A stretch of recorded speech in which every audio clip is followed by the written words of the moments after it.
evening, ladies and gentlemen. Welcome back to another edition of Hong Kong League Ice Hockey Monday. It's Hockey Night on Monday, organized by the Hong Kong China Ice Hockey Association, powered by Power Play Sports and Entertainment. This is Hong Kong League. Tonight we have 2 games ready for you, getting ready for the first game. It's going to be the Toro Bulls versus the Aviators.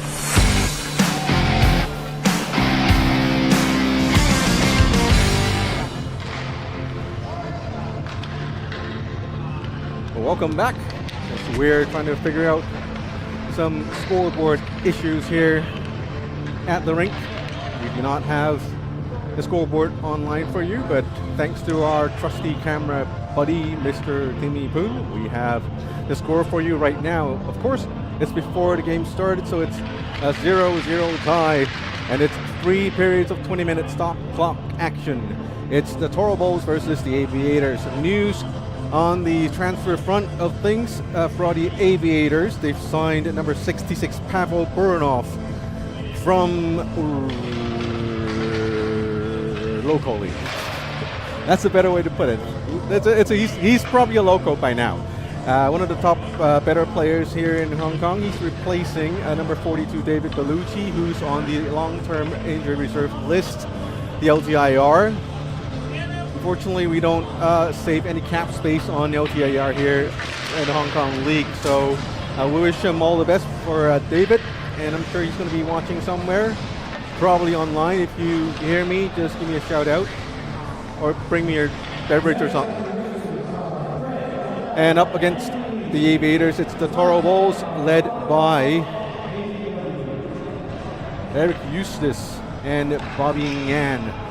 And the Toro Bulls are the one is the team on your right of the screen, and Aviators blue on the left-hand side. The Aviators, watch out for number 24 Jesse Lucier. Lucier definitely a player in the top tier here in Hong Kong, but so far this season he hasn't been himself. But on this team, I think everyone wants to get a little closer to Mr. Number 66, the new signee, Pavel Buranov, as he's playing D, partnering up with number 8, Solomon Kim, face off, and that's the start of the game. Ying Yang, number 15, on the Toro Bulls, lets the puck out. The newest addition to the Hong Kong League, Pavel Buranov immediately retrieved the puck and passes it to a forward. Long shot and saved by the goalie for the Toro Bulls. We are still working on the scoreboards. You hear those interesting computer sounds coming in from the scorekeeper's box. While our crew continues to work on it, we have Jesse Lucier coming out this period fairly strong with a lot of jump in his skating. That's a fresh Jesse Lucier we are seeing now, and coming the other way, number 9 Connor Quinn on the right, circles around and net, brought down by Solomon Kim. Penalty called by the Toro Bulls bench, but none of the referees. Play goes on as the Toro Bulls centers the ice, set the pucks into the crease, missed by everyone. Now we have Pavel Buranov clearing the puck with his backhand, still on the ice since the beginning of the period. Long shift. Here comes number 9, Connor Quinn, passes cross ice, across the crease, missed by his teammate, but they kept the puck in the zone. That's number 4, Curtis Chan. Toro Bulls still with the puck, number 50, Jordan So. Jordan So from top of the crease scores.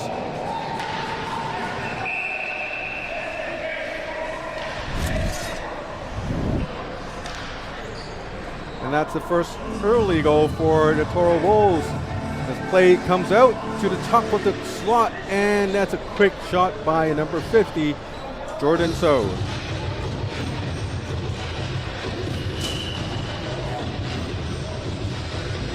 Here's another look at the first goal of tonight.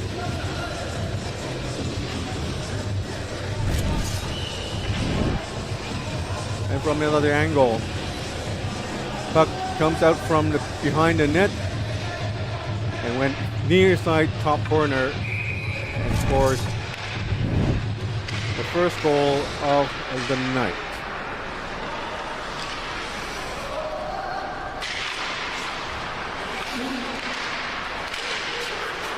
The Aviators with the puck in their own zone.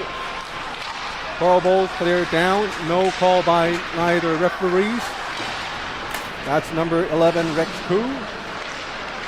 My monitor down in front of me, but that's all right. I'll put him somewhere a little safer. Here comes a shot in top of the crease. Number 88, Yannick Wong missed the net. Puck bounced behind the net.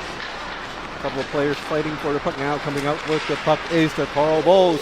Coral Bowls, number 11, Rex Koo. On the left side, players battling for the puck along the boards. Coming up is the Aviators. Aviators moved it up into the neutral zone. Yannick Wong dumps the puck in for a change. Picking up the puck for the Coral Bowls from 21, Max Chow. Chow moves the puck to Bobby Yan, number 27, co-captain, co-GM of the team. Moving in, nicely done into the slot! Never had the chance to shoot the puck. Instead, he passes puck back to Max Chow. Chow to Curtis Chan. Chan moves puck down deep. Still with possession of the puck, number 95, William Bongnier. Aviator, number 66, Pavel Borinov. Passes to the left wing. Narrow angle shot. Saved by the goalie. Deflected to the side of the sideboards. And another shot this time. The goalie took the puck and kept it for good. Goalie for the Aviators looks like number 1, David Lamb. For the Coral Bowls, number 33, Horace Jones.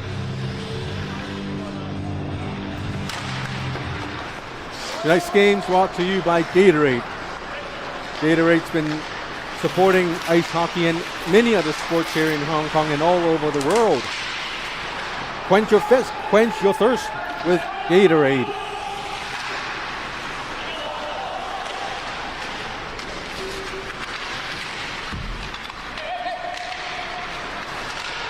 Here comes Jesse Lucier on the right wing. Eric Eustace, cross ice pass to Jörg Frischke.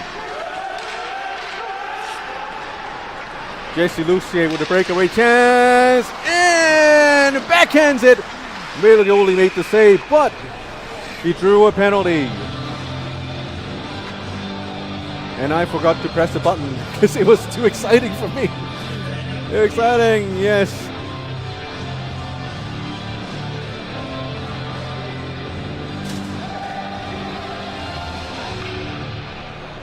That's a slashing call against the Coral Bowls as Jesse Lucier breaks in for goes in for a breakaway.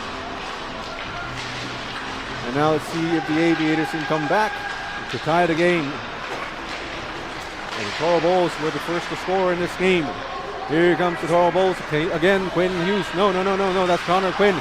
I'm sorry. Oh, that's a goal by Quinn Hughes. No, Connor Quinn. Another point.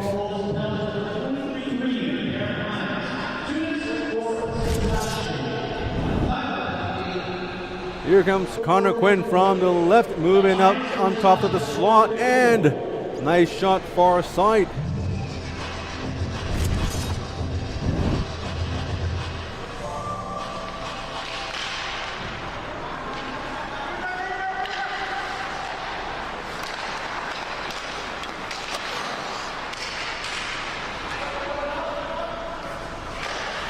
Two nothing is the score right now. Coral Bowls leading the game by 2. Still, Connor Quinn almost steals the puck away from 53. Rather 59, Jörg Frischke. Here comes the Aviator, Jesse Lucier. Very good condition tonight. Here's a pass from down low by Jesse Lucier to number 53. No idea who number 53 is. Yes, I do. That's Ari Leung. My mistake. Here's Lucier again, circling around, giving it back. Long shot, rebound, another save by the goalie, Horace Jones. Oh, two players colliding with each other. No calls by neither referees. Number 18, Shi Chen Yun. Very, very good player. Effective. But tends to draw a lot of penalties over the past few games. That's a giveaway. And right in front of the net, nice defense by number 4, Curtis Chan. Just in time to stop the shot up front, up close to the goalie. Long shot deflected by Shi Chen Yun. And again, saved by the goalie, Horace Chung. Yes, he has been perfect so far in this game. The Aviators not without chances tonight, as we are seeing a energized Jesse Lucier this game, as he's not playing D anymore. Seems like playing up front a little more. As the first 2 or 3 games of this season, we tend to see Jesse Lucier playing back as a defense.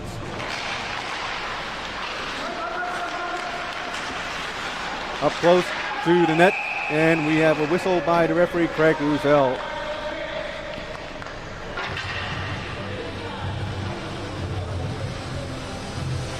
Can't quite make up what Mr. Lucier. Timmy Poon says the net came off. How did you know? It's probably the age affecting my eyesight. I'm just blaming eyes on that. Because we're situated in the same room, but one of us saw everything, one of us never saw nothing. So that's an unfortunate almost giveaway. But a good effort by the Toro Bulls to save the situation in the neutral zone. That's a hit into the sideboards. But no calls right there. Curtis Chan, so far very good D playing, and he's up front into the slot, backhanded, deflected by a defender's stick. Puck went behind the net. Bornoff make the pass. Here comes the Toro Bulls again. Mishandles the puck on top of the slot. Puck moved to the left side of the offensive zone. Here comes number 8, Solomon Kim.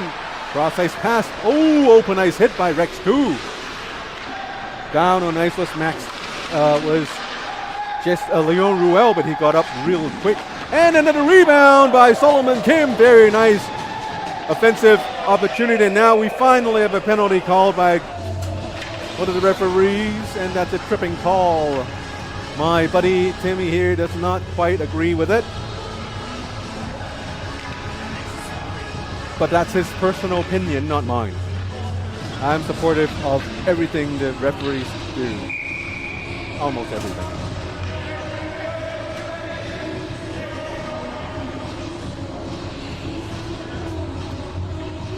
We're seeing the crew still trying to fix the scoreboard issue here at the rink. The score is 2-0 with 12:55, 13:55. It's kind of hard to see because one of the LED pieces on the other scoreboard is also not working. So it's all right. Once it gets to 11, we'll know.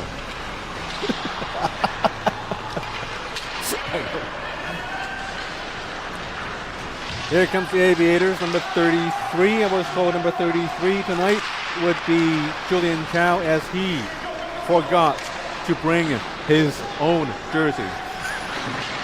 The commissioner made sure I say that on there. So he's number 33. Ryan Wong gives it to Yannick Wong. Yannick also having a good game so far. And 4 players battling for the puck on the side of the boards. Now we have the Aviators, Jesse Lucier, nice nifty move, shot, saved by the goalie, and another spin around shot, also saved by the goalie. Whoa, my goodness, a couple of really, really nice saves by the goalie.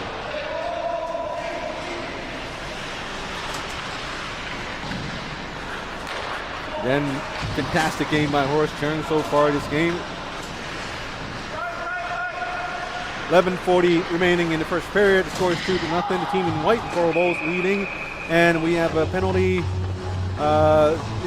Still have a penalty. 35 seconds remaining to the Toro Bulls. Number 4, Curtis Chan. The Aviators on power play. Shots on goal. 12-4 for the Aviators. But leading the game by 2 goals, it's the Toro Bulls. Albeit they have just 4 shots on goals, and 2 of them were goals. Aviators having problems for controlling the puck, and they gave the puck away. Oh, almost scored a goal. That was Brian Gill, number 7. Brian Gill, first time I've known him. It's he played G2 and Hockey Night in Hong Kong. Obviously a little overqualified for the division. He also played Division 1. He was called up and he played admirably. Here's a close, here's a point blank shot by Chi Chen Yun, and he scored. I missed it. I can take a look, but what I wanted to show was the last saves by Horace Jones. And it was one right here. Nice save. He couldn't quite control the rebound. The puck got out. Another save right there. Very nice save. Scores 2-1.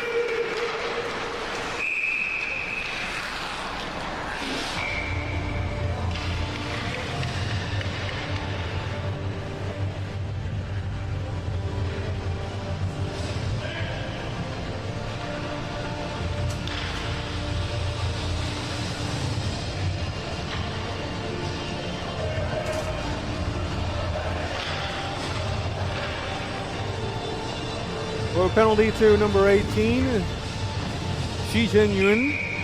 He's back home in the penalty box. He got so familiar with.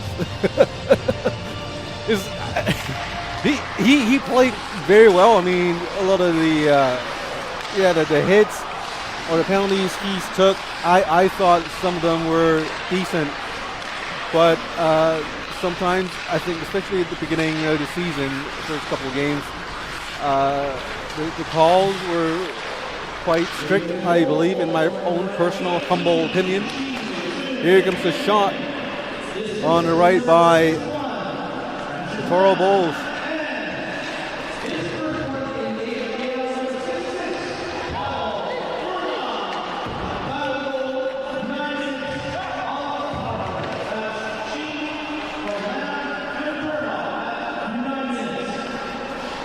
If I heard that correctly, that would have been our league commissioner, Keith Fong. Very, very nice, attractive voice, I'd say, as our good folks at home. Probably has heard his first ever English commentary last week here at Rojas Rink.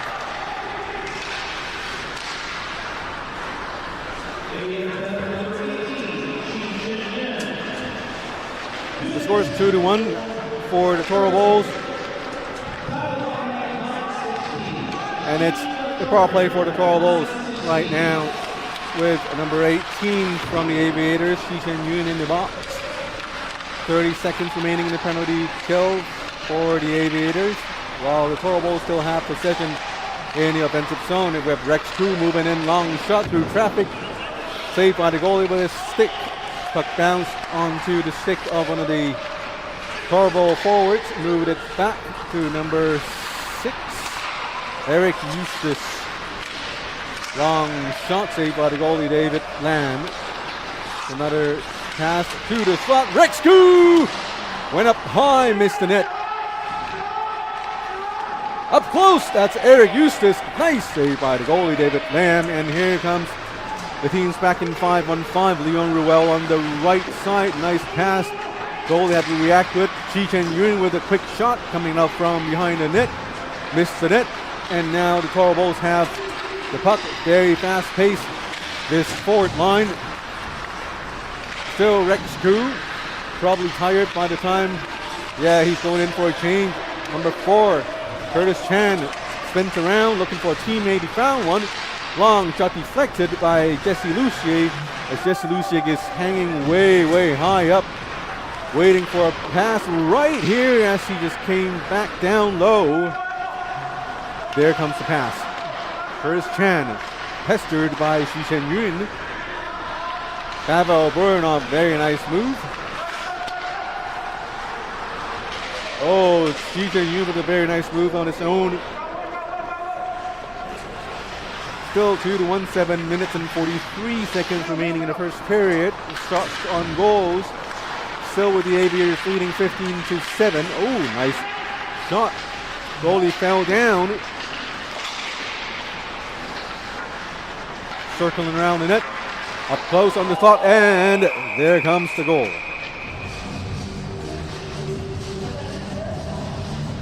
Was it a save? Off the crossbar.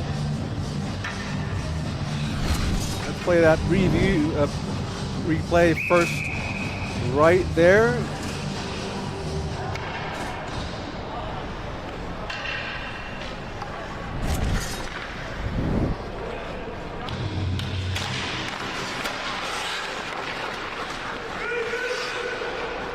Seven and a half minutes remaining in the first period. 2-1 is the score. Toro Bulls leading the game by just 1 goal in this Hong Kong League ice hockey game.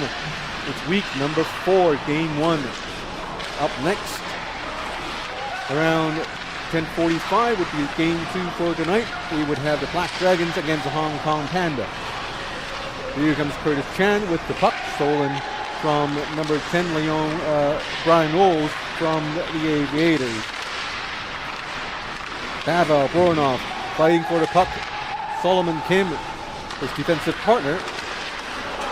Nice shot, he fanned on it a little, but Aviators tried to get the puck out as he slipped. He's complaining to the referees it was a trip, but the referees did not call it. 5.5 minutes remaining in the first period. Here comes Jordan So on the right. Jordan, really good chance at the early going of the period. Now with Francis Lam come on the right side for the Aviators. Francis Lam going behind the net, still trying to fend off the defender from the Toro Bulls, but he could not, and gave the puck away to the Toro Bulls. Brian Gill waiting in front. Here is Jordan So. Jordan behind the net with 2 blue shirts around him. Surrounded, and he gave up the puck. Here comes Julian Chow with his replacement jersey, number 33. Francis Lam tries to give the puck away to the other side to Jeff Griffin. Jeff Griffin, a long-time veteran here in Hong Kong, in the Hong Kong ice hockey scene. Nice to see him back in action. I believe he stopped playing hockey for quite a good few years. Right in front of the net, it was a deflection. A nice save by David Lam.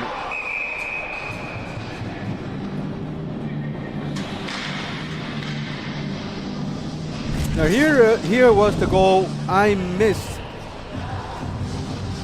and it was on the other side of the rink for some reason. Cut to the other side, and that's it for the replay. Let's try it again. No, that was the other one. I'll keep trying.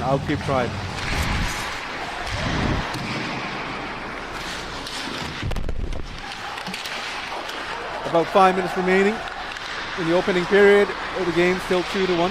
Long shot saved by David Lam. Aviators, Ari Long chipped it off at its own zone. But a quick turnaround. Here comes Bobby Yan, near angle, narrow shot by Bobby Yan, saved by the goalie. Ari Leung in the neutral zone gets checked by Rex Koo. Rex, a very tough player. Here's Eric Eustace to Rex Koo. Rex on the right side looking for a player to pass the puck to. Being watched by the Aviators. Moved it back to the defender, number 15, Ying Yeung. Bobby Yan try to give it back to Bob. Ryan Wong has the puck. Ryan Gary Leung. So Leon Ruel alone up front, trying to move past two defenders. The puck was picked out of his own pocket. Ruel tried to hold on to number 15, Ying Young, almost drew a penalty. They let go at the last second. Voronov with the puck. Showing off his stick handling skills. Tried to go past three white shirts, but still no Superman was he. But Leon Ruel playing with fire tonight. Brian Knowles pinned onto the boards. Trying to fight for the puck. 3 blue shirts and 2 white shirts. Of course, the 3 blue shirts come up with the puck. That's Jesse Lucier with the puck, trying to make a move. Could not get past, but still trying to fight for the puck. 1 blue shirt, 3 white shirts. But they're keeping the puck in the offensive zone. The Bulls finally got the puck out. Here is Solomon Kim. Threw the puck up front, but checked by Curtis Chan, I believe. Or was it number 95, William Bognier? Bognier is going into the box. The 2 players still discussing about the penalty or current affairs. I wouldn't say where in particular. That's a sensitive thing to say on air. Here comes Jesse Lucier manning the point with a long shot. Hit something plastic.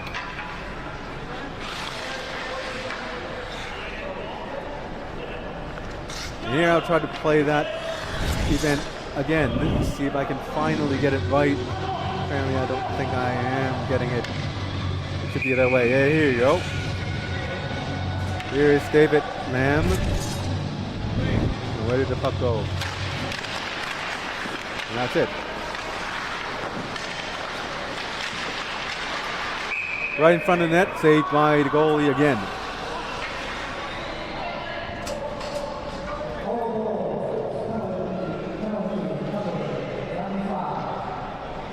It's the Aviator penalty again, a power play again as the Toro Bulls. William Bognier goes into the box for interference.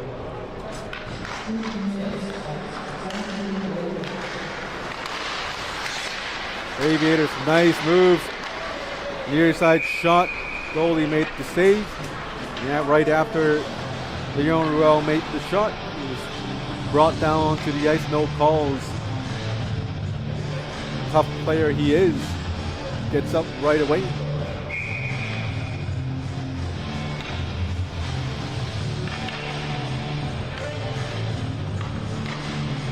Lots of odd and weird issues here at the rink tonight. Very, very interesting night indeed. The main scoreboard we have on our screens. The backup scoreboard didn't work, and the main jumbo screen at the rink is also having problems.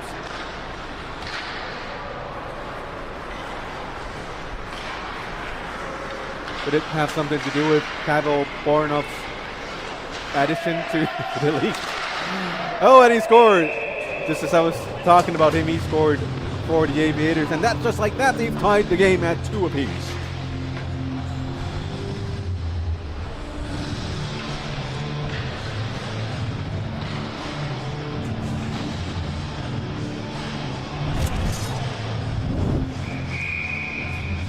Here comes the Aviator going in. Watch out for the red helmet. That's Pavel Voronov cutting all the way in from the neutral zone, aiming for the net with nothing else in mind. And he filled the lanes properly, and that's what all the kids should do, is to fill the lanes when the team attacks. And as a coach, Mr. Voronov certainly does what he teaches. And on the other side, we have saved by David Lamb.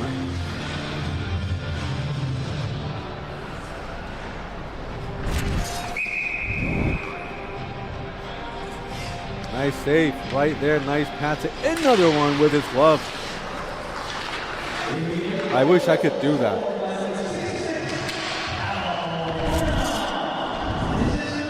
Minute and 26 seconds remaining in the first period. The score is all tied up at 2 apiece right now with Yannick Wang. Long shot and missed by a couple miles. I've actually had a parent coming up to me and said, well, Scotty, you really hate Yannick, do you? You always pick on him. I said, no, we're just very good friends. We know each other for a long time. And I'm just giving him more exposure on air. That's what I do. And I'm sure he's all okay with it. So it's all good. We have nothing between us. And it's all good fun. And with all those great saves, he has to let one in right there. And just before this first period ends, David Lam lets in a softie right there. It's a nightmare for goalies when you let in goals like that, but it happens. It do happen once in a while. And this time, the victim is David Lam. Now, it's deflected. You know, give him credit. It's deflected right in front of the net by his own teammate. And before it was deflected, when the shot came off the stick of the attacker, he was partially blocked. So, you know, it was unfortunate, but it looked really bad on ice in real time, and that's, you know, fate with a goalie. But lucky for us, we have technology to help us with slow motion replays, multiple angles, and thanks for the support by Sherman Chan at the Hong Kong China Ice Hockey Association. We get quality stuff like this here in one of our very own local leagues. With less than 2 seconds remaining, that should do it.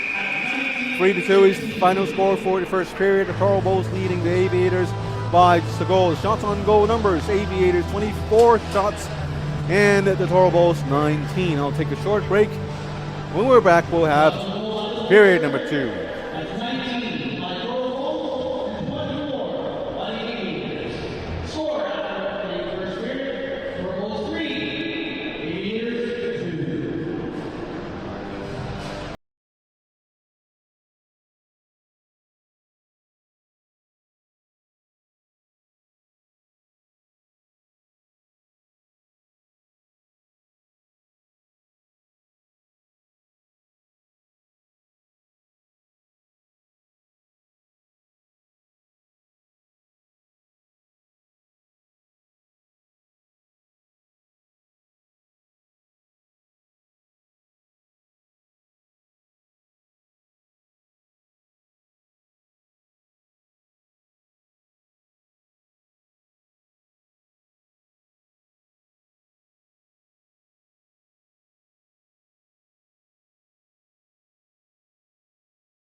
Ready, boys and girls? Here comes period number 2. Bulls and the Aviators. 3 periods of 20 minutes each. 1 period down, 2 more to go. The score is 3-2. Leading the game is this team in white. That's the Toro Bulls. And I am seeing a white pant shell. Number 7, Brian Gill. He looks so special out there. I think it's a custom one. I do not know if it's a team issue pant shell, but apparently he looks to be the only one with it. The team GMs are not wearing them, so it could be just a proud player on the team, or it could be just he's the person making all these pet shells, and he's showing a preview to everyone. Buy it from me, man. Buy it from me. But, he looks really good out there with his white helmet. Most everyone has a Toro Ball sticker on the helmet. That's a team issued sticker, I believe. Toro Balls gets the puck from their own zone. Coming up with the puck is Connor McDavid. No, Connor Quinn. And he made a shot right there. Almost scores. Rebound! And we have a whistle, and it seems that Toro Ball scored another goal this game.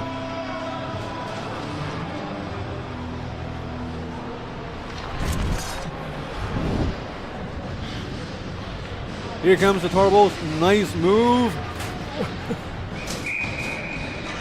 And the goalie made the initial save, but gave it away, gave it a rebound. Oh, he made another save on the rebound. It's a third rebound by Brian Gill. It has to be the pant shells. It has to be.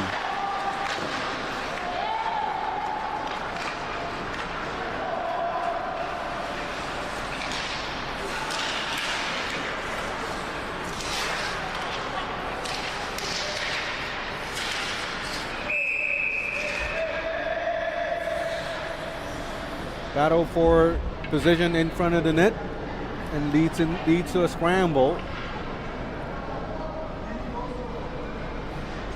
The linesmen were there to sort things out. One of the referees, Andy Lee, very, very calm, right in the middle of the center ice. Score 4-2 for the Toro Bulls, as they scored early in the second period. Here's Bob Yan. Yannick Wong chips it out into the neutral zone. Puck bounced back into zone, defensive zone. Here comes Yannick Wong again to Shi Chen-yun. Shi Chen-yun skates around the net, tried to go cross ice. Finds Yannick Wong. Yannick dumps the puck all the way down deep. Shi Chen-yun with a quick shot, saved by the goalie. Here's Curtis Chan. Nice move. He lost his puck, but nice skating. Corrals his own puck. Gives it to Bobby Yan. Not a great pass. As the puck bounced off the boards. Voronov sends the puck all the way in. Francis Lam tips the puck just before it passes the blue line. As he cancels out the icing. Here is Hayes Coe, centers it to number 19, Kenji Wu, and saved by the goalie. Again, David Lam. Kenji Wu, a very young player, plays on the club league, the U18 club league, organized by the China Ice Hockey Association. And being able to play in the under 18 division means he is under 18. Well, I mean, yeah, of course, but it's hard to say. And he's here playing in the top adult league here in Hong Kong. That says something about the development of youth hockey here in Hong Kong. And other than Kenji, there are a whole bunch of other youth players playing in this league. David Lam is one of them, the goalie. Gaius Kwong, Yuno Wong, Ari Leung, Kenny Lowe. These are all very young players. I must miss some of the players, but I'm just naming names right out of my head for these two teams. Yannick Wong, not young anymore.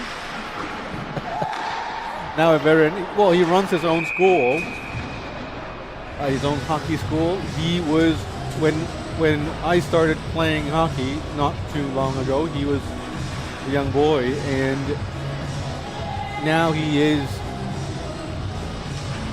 the head coach of one of the main hockey schools here in Hong Kong.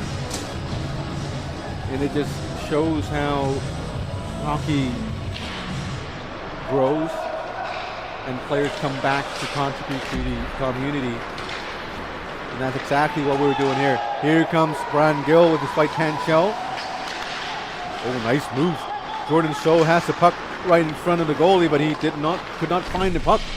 It was just right next to his skates. Oh, Shi Chen-yun with an open ice hit.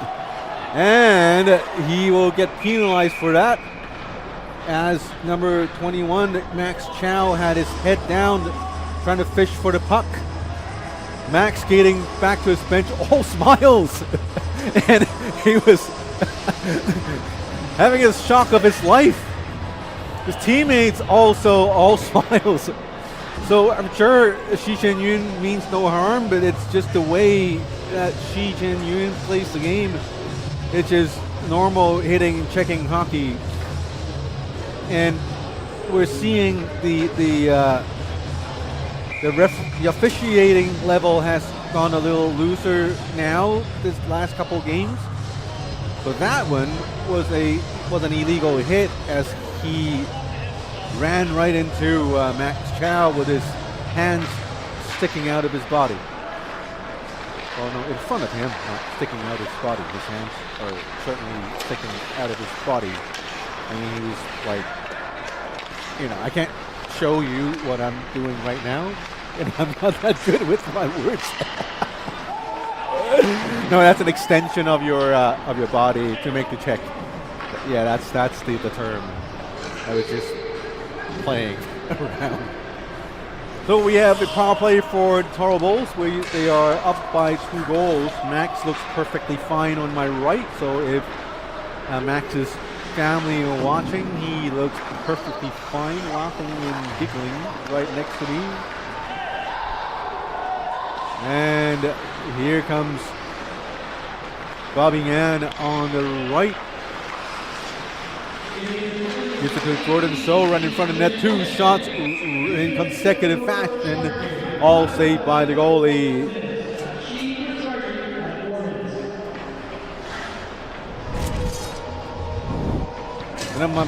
Enough of my lame jokes. Let's give some replay love here, as David Lamb stops yet another dangerous shot.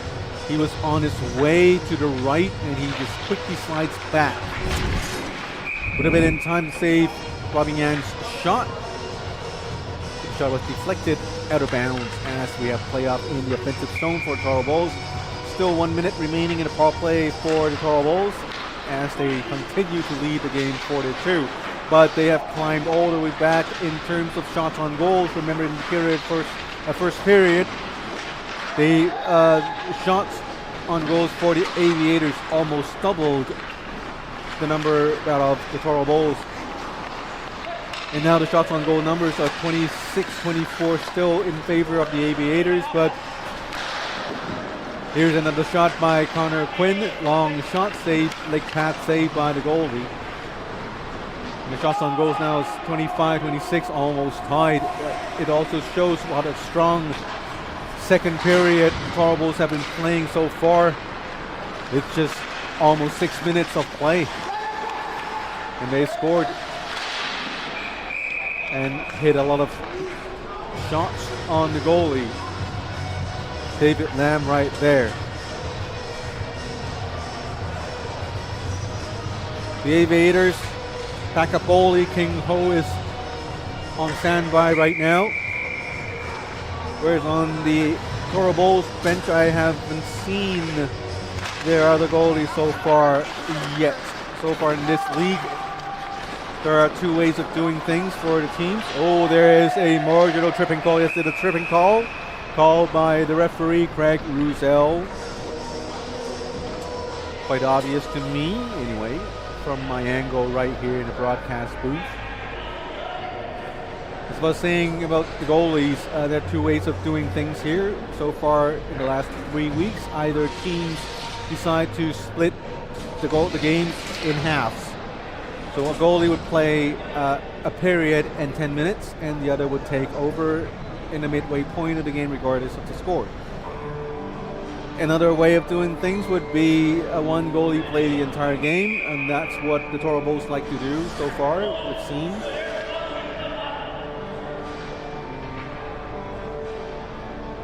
And here comes the Aviators with a power play of their own. They're down by 2 goals. Let's see if they can take advantage of this power play and climb a little closer in terms of scores. Nice shots by Solomon Kim, one from the blue line, one from the goal line. Lucier to Solomon Kim, a long shot saved by the goalie. Goalie hangs on to the puck for the whistle. A minute 39 remaining in the power play for the Aviators, as they're so desperately trying to climb back from the hole they've dug so far in the second period. For Pavel Warno, oh, here's a whistle.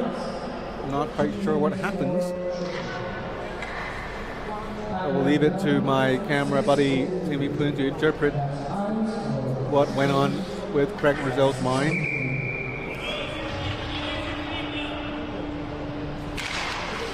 Illegally kicking it back to somewhere. That's what mind reader Tim Poon says. And apparently not everyone reads minds, so Craig Roselle has to verbally explain his decision to the players. And we have another face-off. Here comes Solomon Kim looking for Boranov. Boranov, no shot. Down low to Lucier. Lucier moves it down low, back to Lucier. Down low again to Shi Chen-yun. Shoots and scores. Wonderful play by Shi Chen-yun, Lucier, and Boranov. And Solomon Kim. Put it in there as well.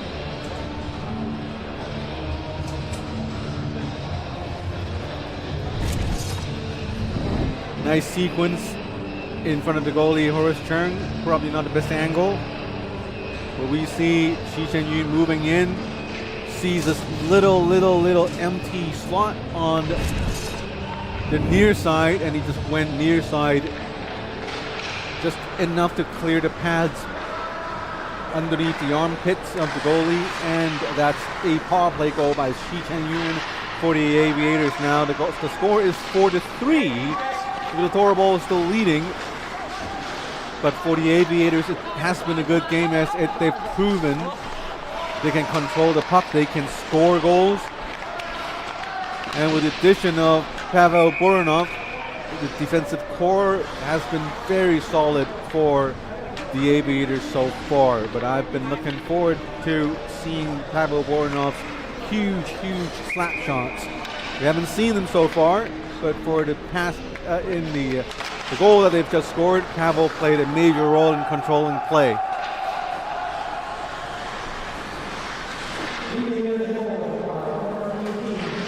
Now it seems that our crew has completely given up on fixing the scoreboards. Well, they still have. I don't know. We're still working on it. About 12 and a half minutes remaining, or it could be 13 and a half minutes remaining in the second period. The score is 4-3. Nice save by David Lamb. And the Toro Bulls fight for puck possession in the offensive zone, still keeping puck in the zone. Centering attempt by the Toro Bulls, but chipped off into the neutral zone by the Aviators. Curtis Chan, nice move, a risky one at that. Tries to give it to Hayes Cho on the left side to Bobby Yan. A very young line,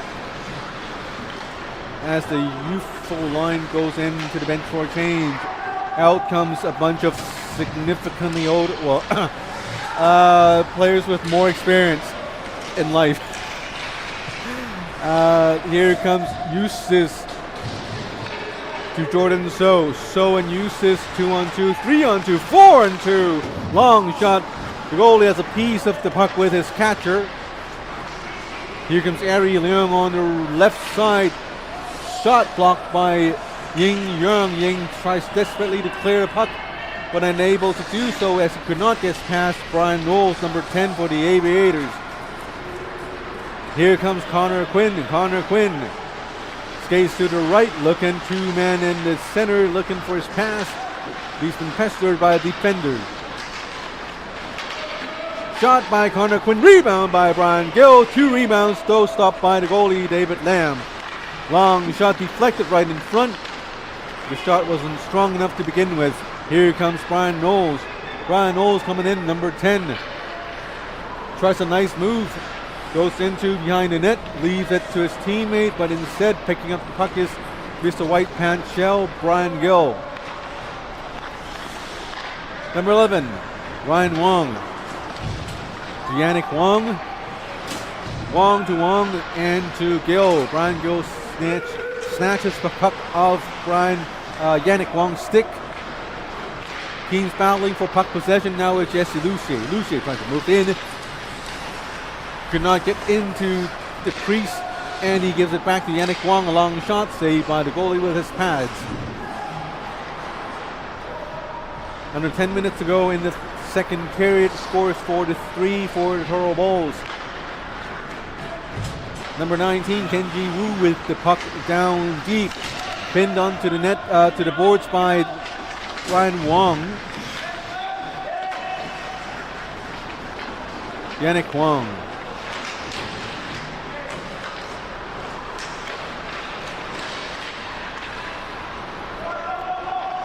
Curtis Chan circles around, moves the puck in deep, and it's an icing call by one of the linesmen. And face-off will go all the way back into the Toro Bowl zone as we approach the midway mark of the game. Looking at both goalies, no changes so far. But now it seems we have one of the scoreboards back online.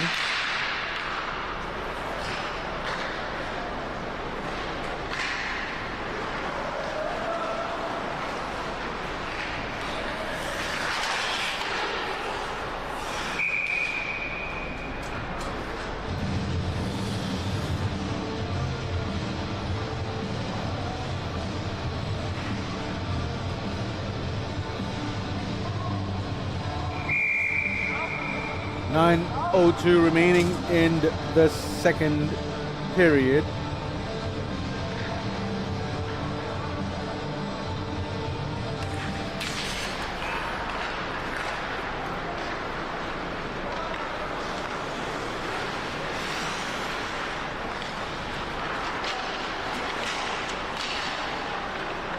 Here comes Curtis Chan.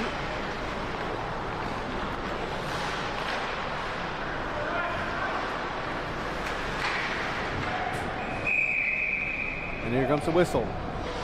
8.5 minutes remaining in the second period as it's still a one-goal game between the Toro Bulls and the Aviators. Shots on goals. Aviators coming back up, 35-29.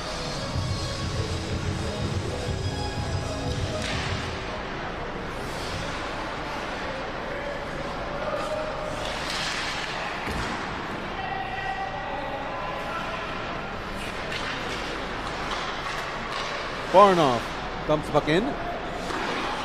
Treating a puck. Tries to give it back to Barnoff, and now we have a break. A turnover. Here comes Kwabi Yan. Oh, trying to move it to Curtis Chan, intercepted by Barnoff. Very, very quick comeback as he hurries back to defend his own zone.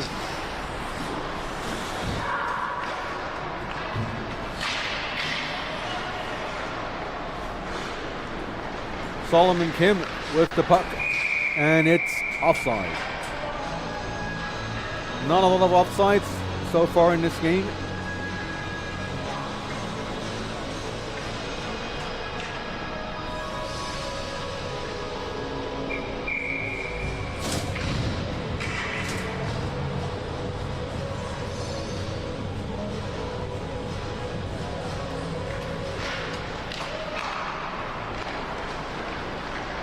Here comes Yannick Wong. moves it up to Jeff Griffin.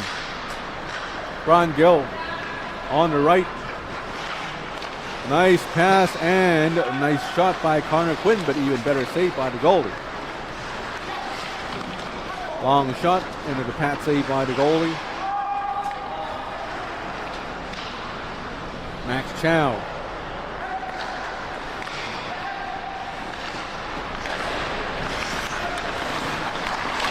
A nice move right in front of the net, and he scores. As Eric Eustace in front of the net, point blank. Nice move, and he scores. Again for the Toro Bulls.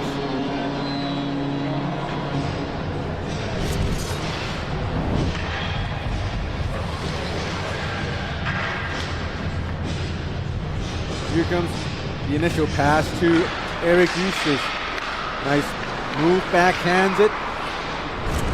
And finding net, 5-3 to score.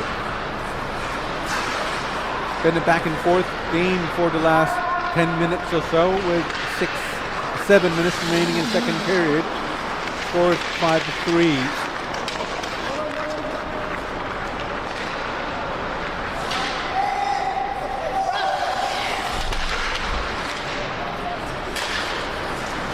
Brian Gill with the puck in the neutral zone, gives it to Jordan So.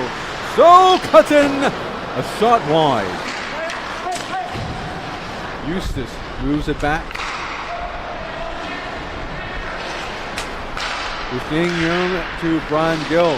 Brian tries to give it to Eric Eustace. Eric did not anticipate the pass, so Gill went and retrieved his own pass.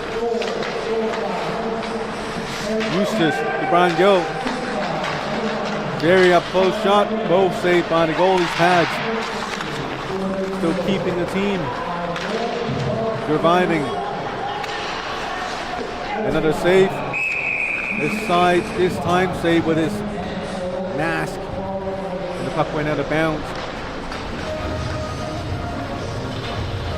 Under 6 minutes remaining in the second period. Scores 5-3 for Toro Bulls. And again, thanks Gatorade for being a great supporter for the Hong Kong League, because they are our great sponsor.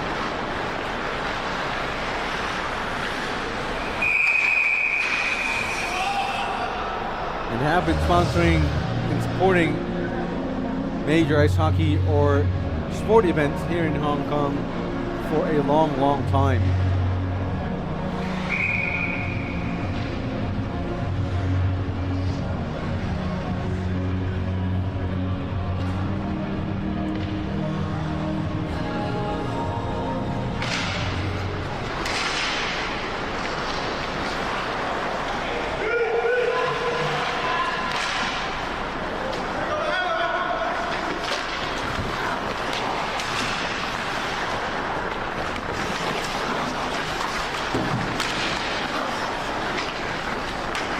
Here comes Yannick Wong.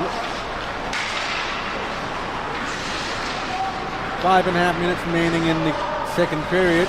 Lucier slips the puck a little too high. Puck finds nothing but boards. William Bongnay mishandles the puck, nearly loses it to the Aviators. Now they do, moving in when Wong gives it back to Xi Yun. Long shot deflected. Here comes the Toro Bulls, moving him back behind the net for a regroup. Not much regroup right there, as his teammates are all quite far away from him. Yuno Wong dumps it in for Kane, as well as Brian, that's 59. Jürgen Christie. Yannick Wong on the left. There's Hayes Toe. Hayes Toe moving in.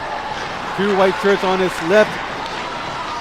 Shoots and we have whistle and they score.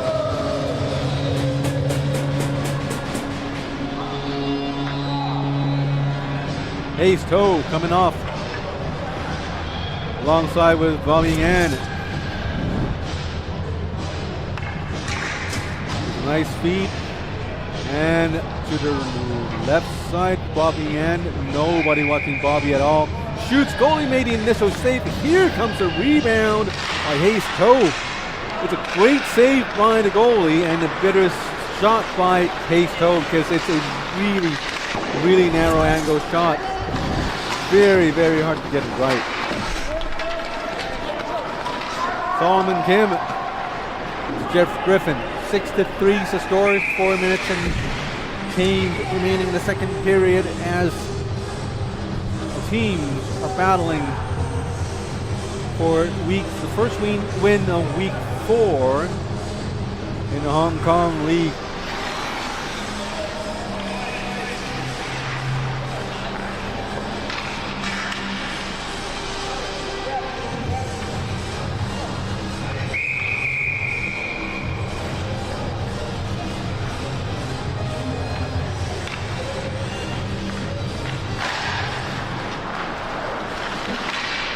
Long shot, half pass, half shot by Eric Eustace.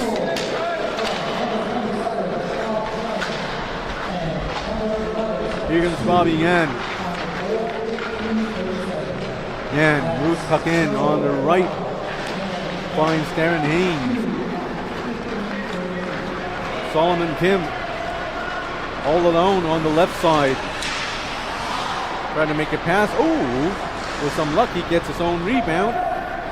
Long shot saved by the goalie. That would be Morris Kearns still.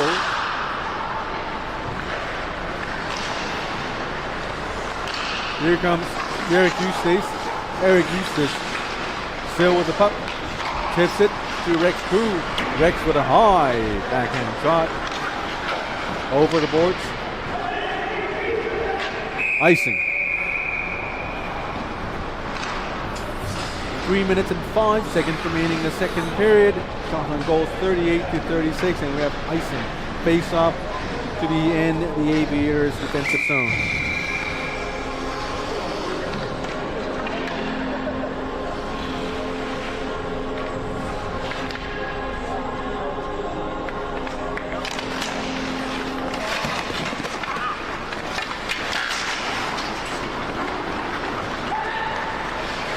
Under 3 minutes remaining in the second period. Here comes the Aviators as they are down by 3 goals. Francis Lamb could not get past the defenders. And here comes Jordan So the other way. Jordan So, long shot. Glove saved by the goalie, David Lamb. Lamb kept the puck in play live.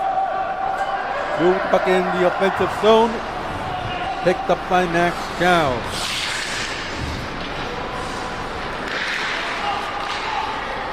Max Chow tries to give it to Brian Gill. Gordon So. And here's a whistle by the referee, Craig Rizal, signaling for a penalty, an interference penalty on Max Chow. 2 minutes 21 seconds remaining in the second period, and now we have the Aviators a power play. A very important power play as they're down by 3 goals. If they could score during this power play, they cut the lead down to just 2. First, they had to find a way to get past the goalie, Horace Kearns.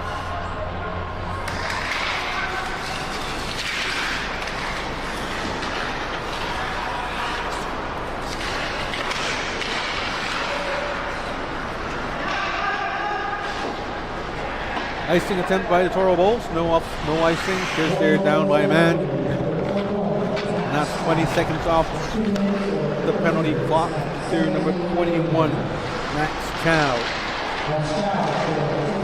Lucier tried to work his way through 2 white shirts. Yannick Wong corrals the puck. Circles around. Finds Brian Gill. Getting closer to him as they wasted another 20 seconds trying to get out of their own zone. Talk about some effective forechecking. And now the Aviator finally get the puck all the way into the offensive zone. Keegan Yun on the right. Back to the left wing. Yannick Wong could not receive the puck cleanly. Backhands it, gives it away to Eric Eustace. Eustace, who has the puck, moves it to number 9, Connor Quinn. Quinn moves in. Jerks Frisky right in front of the net, but Quinn still skating around, happy to kill off some time. But the Aviators, despite being one man up, they're not very aggressive. And I would even say they've been passive in trying to get possession of the puck. A sloppy power play so far. Here comes Jesse Lucier moving in. Lucier stops, looks, shoots, blocked by the goalie, and now we have a on-man rush by the Toro Bulls. Chenji Wu, nice shot, saved by the goalie, and 20 seconds remaining in the first period. Power play's over for the Aviators, a sloppy one, and now puck is in their own zone. The Toro Bulls played a fantastic penalty kill session with their aggressive forward checking. And that's it for the second period. Shots on goals, 40-36 in favor of the Toro Bulls. And the goals, 6-3 for the Toro Bulls. We'll be back with the third period of the game.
And that's the start of the third period.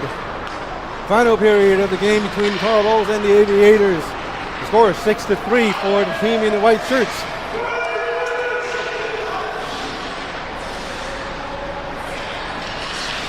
Now I've just fixed the scoreboards. Everything is fixed now for some reason. As well as the on-screen scoreboards, everything's working.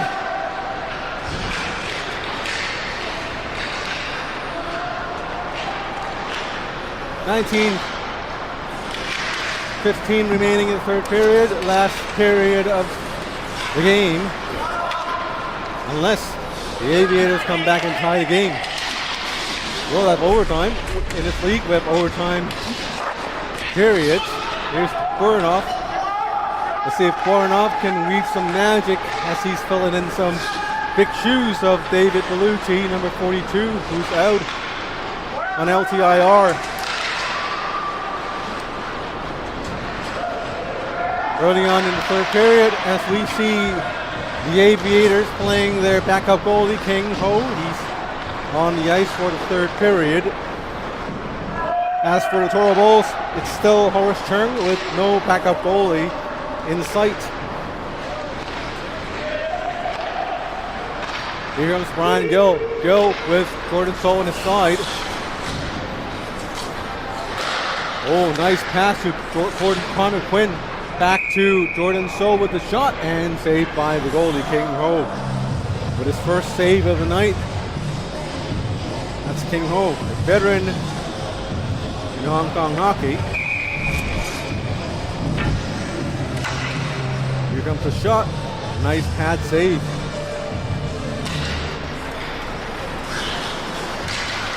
Jordan So, nice stop. Spins around. Backhands it to Brian Gill. Gill in the same spot. Nice cross-ice pass to Eustace. Eustace cupped in close into the slot, and he shoots and he scores. Goal by Eric Eustace gives the Toro Bulls yet another goal in the winning cushion.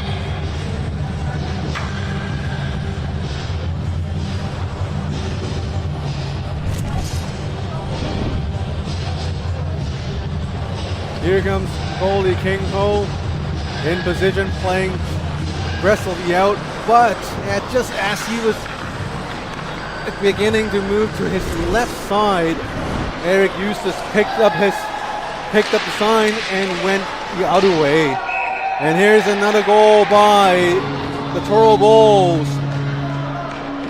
2 goals in a row early in the third period. Tough game for King Ho so far. As the Jordan So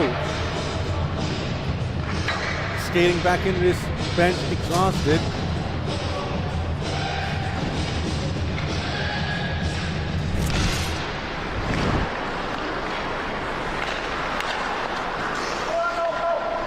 Here's King Ho. Puck out to Jordan So. King had the first shot, and the rebound goes out. Back to Jordan. As he slashed the puck into the net. Nothing for King to do. He's made some incredible saves during that sequence, but the goal was scored eventually. Now the score is 8-3 for the white shirts, Toro Bulls. And the commanding lead in terms of shots on goal is 48-36. 16 minutes and 50 seconds remaining in the game. And the Aviators down by 5 goals.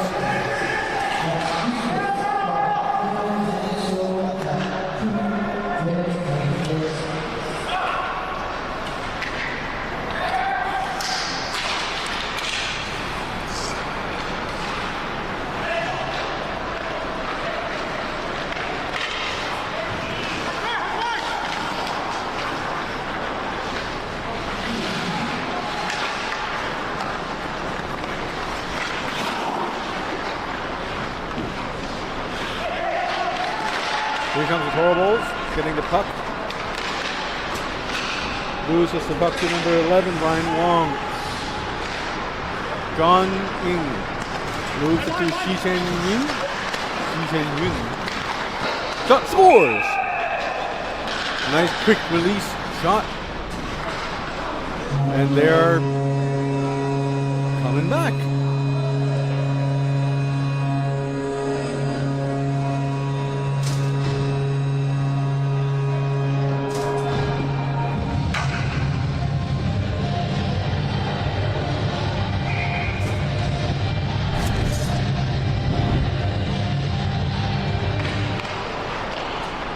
That's Chi-Chen Yun, number 18, gives it back to Lucier. Lucier fakes the shot, moves in a little closer, shoots, and he scores.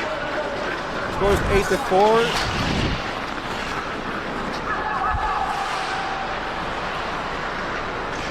Toro Bulls, 3 games played so far this season. 2 wins and 1 overtime loss. With 7 points, they stand in the first place of the league standings. A couple of great saves by the goalie, Horace Chung, with the national Hong Kong China ice hockey team. program. Bobbing in. Oh, nifty play. A little cocky right there. Definitely not necessary, but I don't know. I don't play as well as you do, so maybe. I have no idea. It looks nice though. It looks nice, but it's inviting trouble. It's a trouble-inviting move. I would put it that way. Really, yeah. The Aviators with the puck on the right side. That's Julian Chow on the right.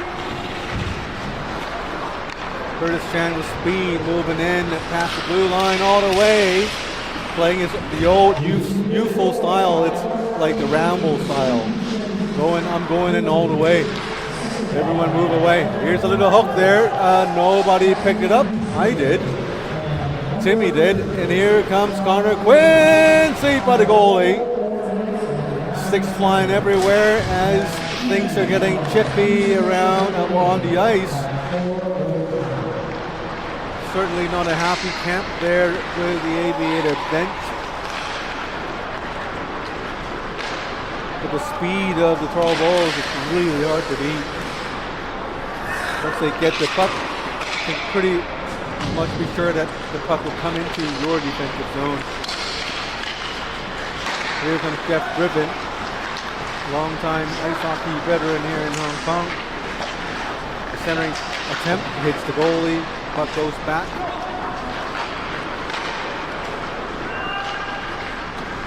Jeff Griffin with the puck again. Nice pass, chips it to Ari Leung. Ari unable to connect the passes again. Here comes Jordan So the other way. Jordan, centering pass. Nice save by goalie King Ho, and he keeps it for a whistle. It's been all Toro Bulls so far in the second period.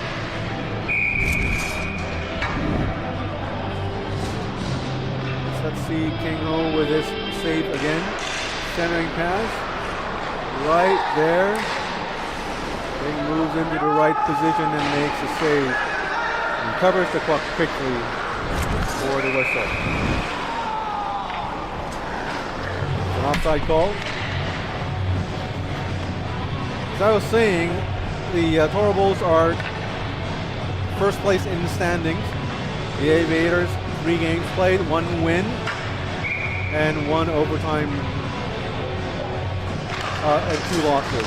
They're 1 and 2, sitting at the bottom of the standings. The Black Dragons are second place, and the Hong Kong Pandas in third place.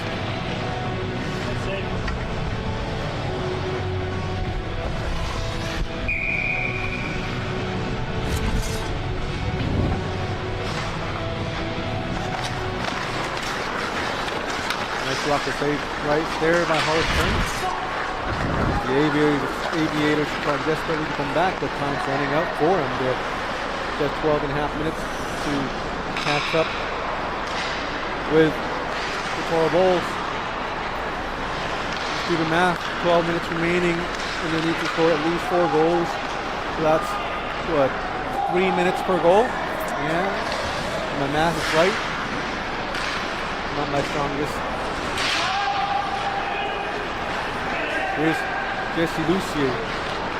Lucier to Shi Chen-yun, and he scores! Wow, they are back. They're coming back. That's less than 3 minutes. Let's take a look at the goal right there. Fantastic goal right by Lucier and Shi Chen-yun. Shi Chen-yun just right there, hangs on to the puck for just a little bit, just enough to fool Horace Cheung, the goalie, and he snaps it the other way just as Horace Cheung makes his decision to go one way. And now we have a penalty called for some reason. That would be through number 19, Kenji Wu. Mr. Mind Reader, what happened?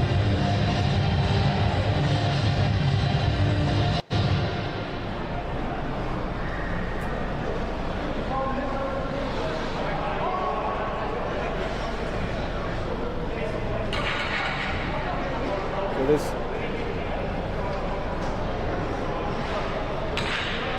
Did he bang his stick on the board or something? Well,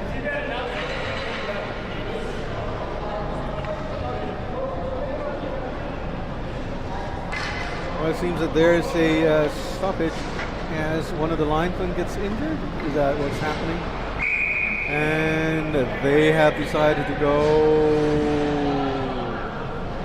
with no referees. That would be interesting. Oh, just kidding.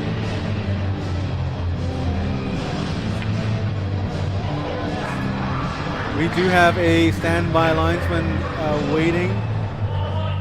So I'm not sure he would want in. But I'm still not understanding why Kenji Wu is in the box. I mean, it has to be something to do with after the goal, because I'm trying desperately to rewind to see what actually happened.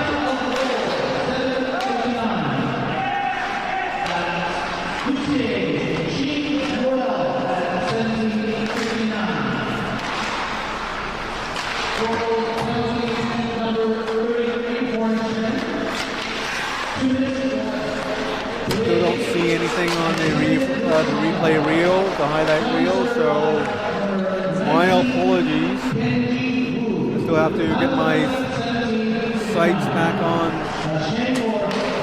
to the live action right here.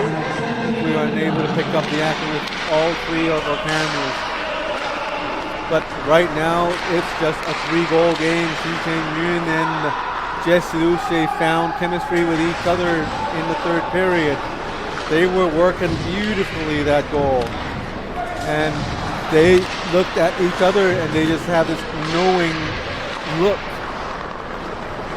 knowing exactly what each other would want to do. And I do suspect these two are going to be sticking with each other. But right now I don't see them do it. It's Lucier's on the ice with Brian Knowles and Leon Ruel. Maybe Jesse's double shifting. A missed opportunity for the Toro Bulls as their own player fanned on the puck. It would have been a great opportunity. Jesse Lucier to number 10 and Brian Knowles.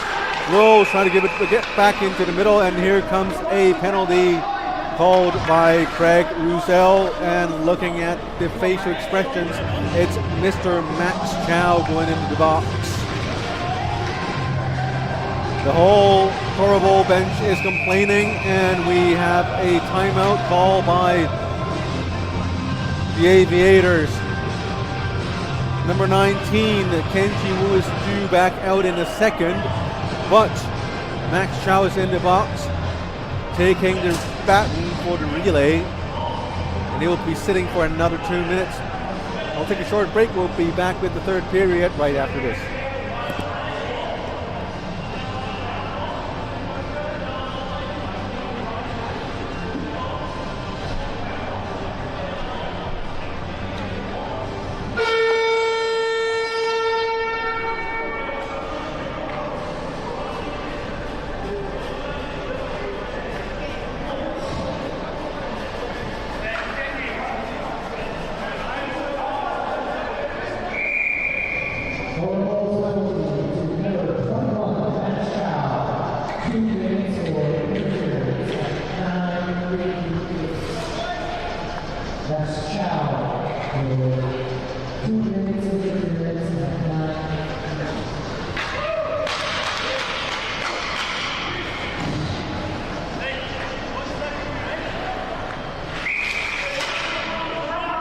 We've had a conversation with one of the linesmen, Mr. Robert Wong. Kenji Wu did not do anything stupid. It was the goalie who had a delay of game penalty was served by Kenji Wu. So it was probably because of the goalie, I don't know, steering the puck away from the referee's reach after the goal was scored. It dislodged the net or something. That we can find out on the replay, but right now we have to focus on the power play on hand as the Aviators are trying to come back from a 3-goal deficit. A minute and 34 seconds remaining in the power play. Still needs to catch up with 3 goals. 9.5 minutes remaining. So the math is still true. 3 minutes per goal. They did it the last time. They have 3 more chances to do it.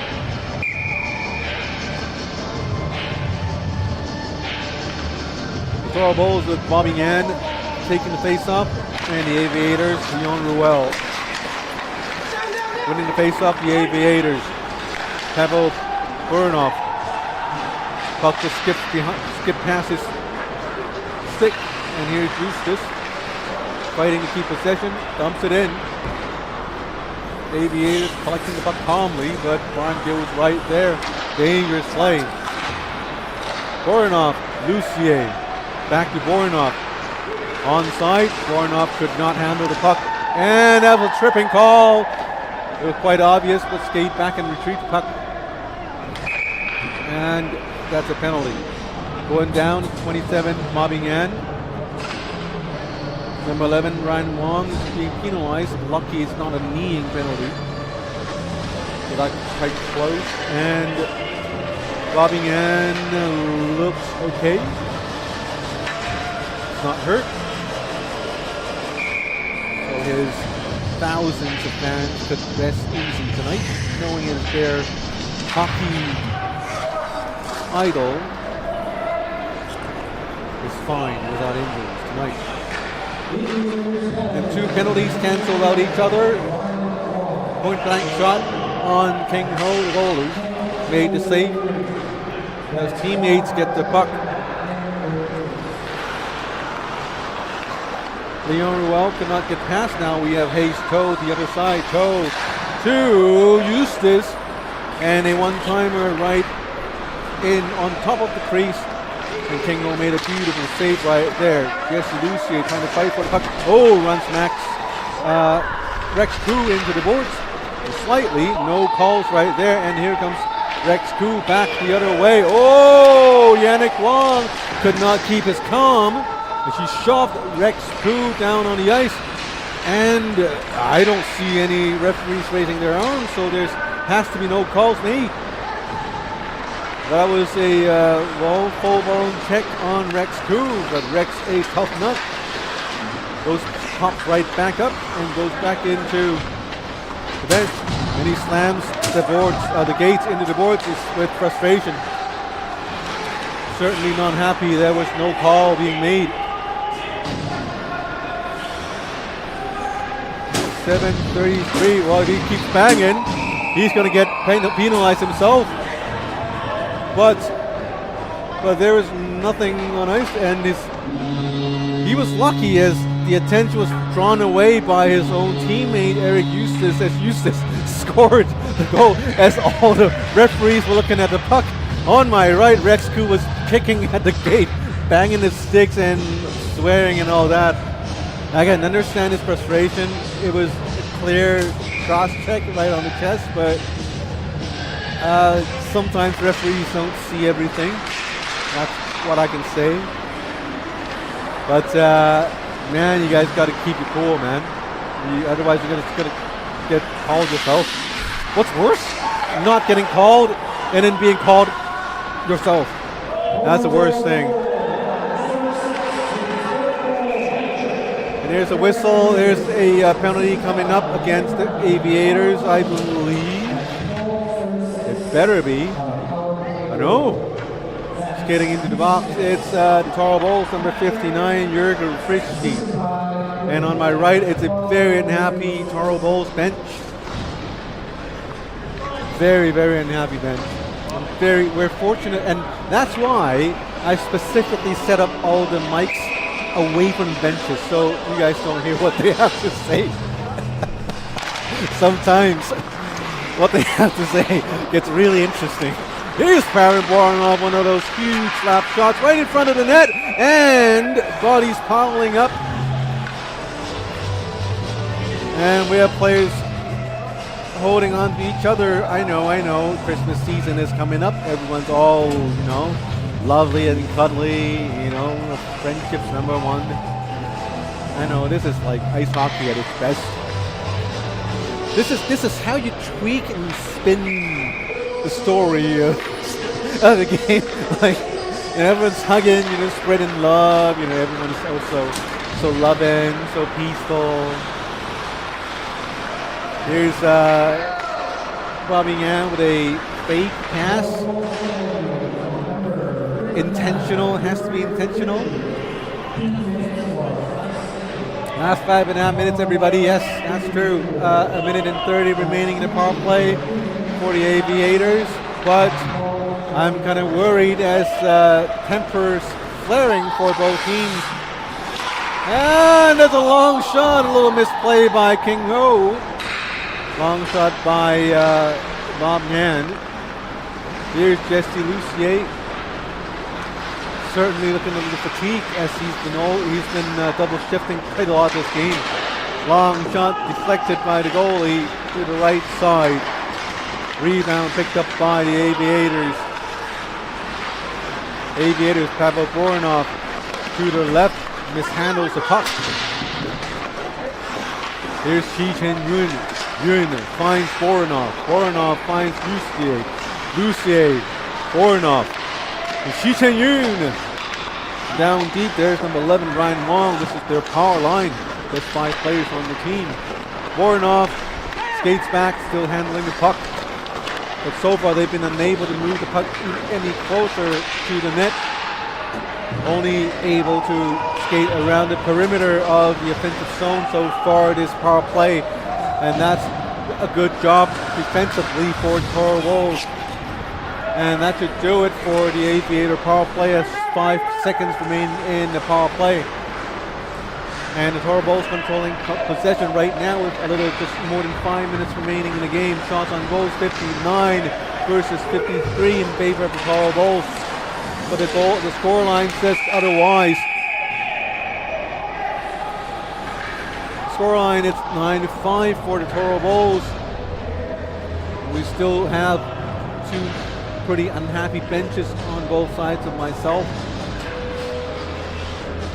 Face-off in the neutral zone as 4:55 remains in the final period of the game.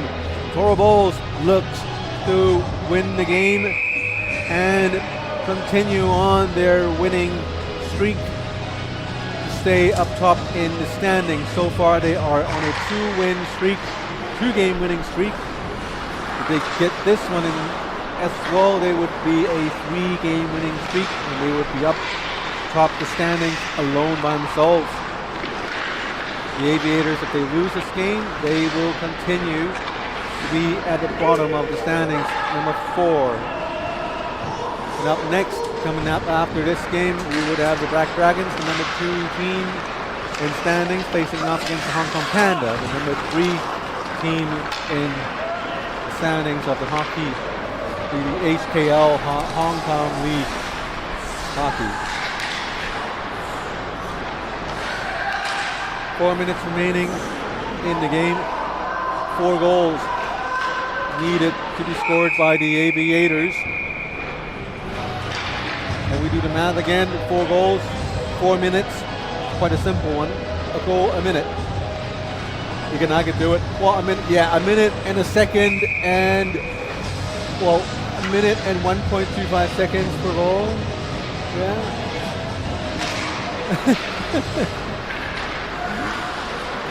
And now we're good, right? Yeah. So they have to score some goals now. 4 goals down.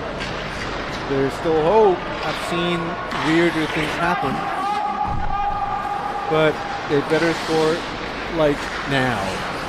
But right now, in possession of the puck, it's the Toro Wolves. And this pass doesn't help, as Eric Eustace was able to get the puck spins around and shoot, and gloved down by the goalie, King Ho.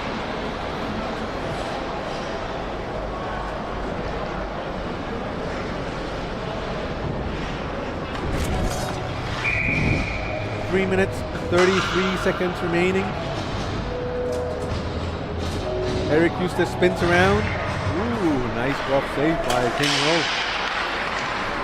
Lucier with Shi Chen-yun again as this fantastic duel to Shi Chen-yun. Nice shot saved by the goalie. Here's number 11, Ryan Wong, co-GM of the team. After the game, they are probably going to remain in last place of the division.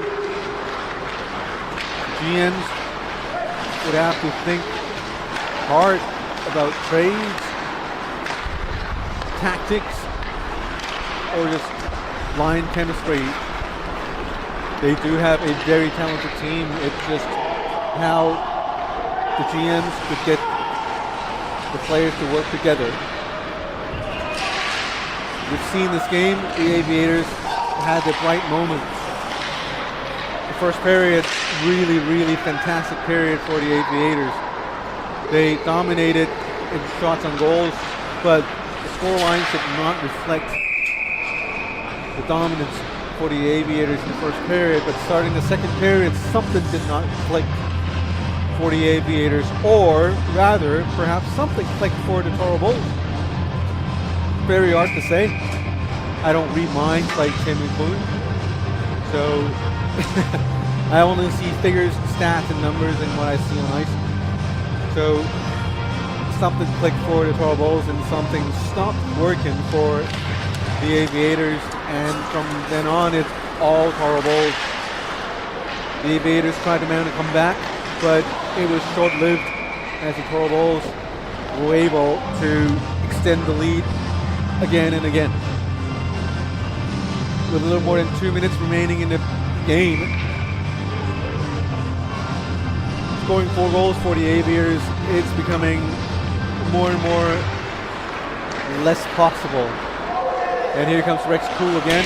Nice shot high. 2 minutes remaining. Math says 30 seconds per goal for the Aviators. Here's Solomon Kim! No, here comes the Toro Bulls the other way. Toro Bulls. An interesting pass. That would have been offside, and that's a good call. Minute 49 seconds remaining, and that should do it for the game. But the game has to be finished. A minute 49 remaining. Shots on goals. What a comeback for.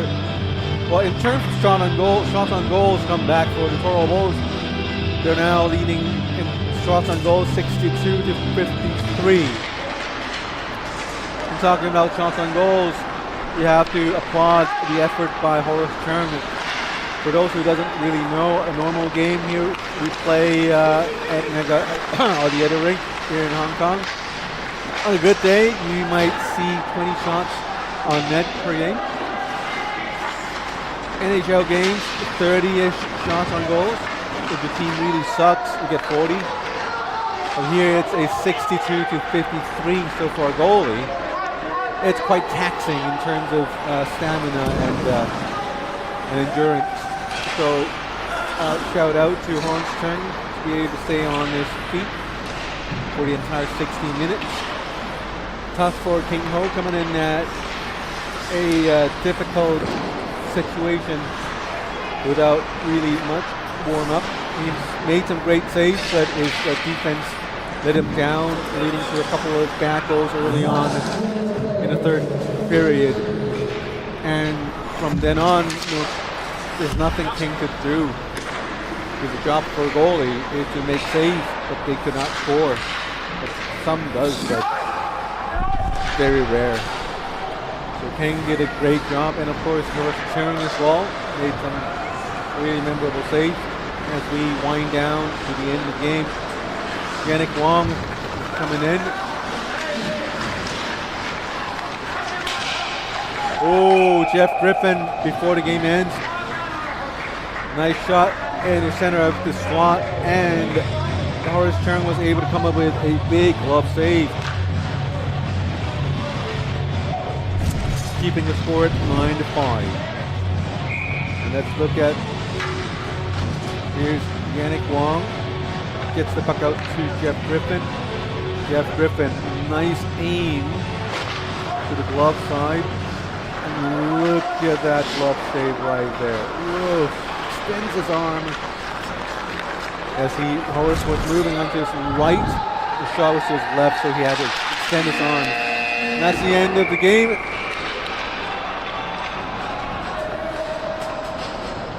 And then the happy King Ho. And then the happy Aviator team has Toro Bowls.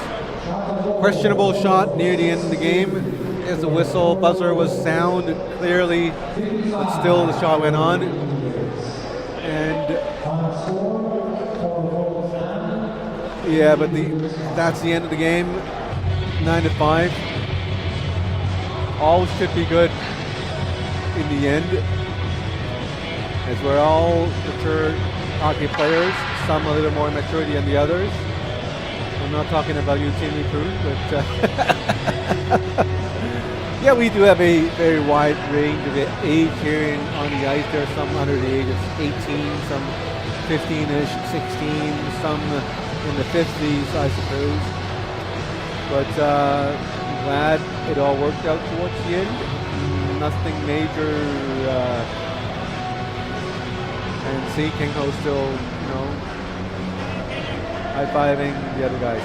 So that would do it for this game. 9-5 at the final score. Toro Bowls 9 goals, Aviators 5. And with the win, Toro Bowls will remain on top of the standings, and the Aviators would have some work to do.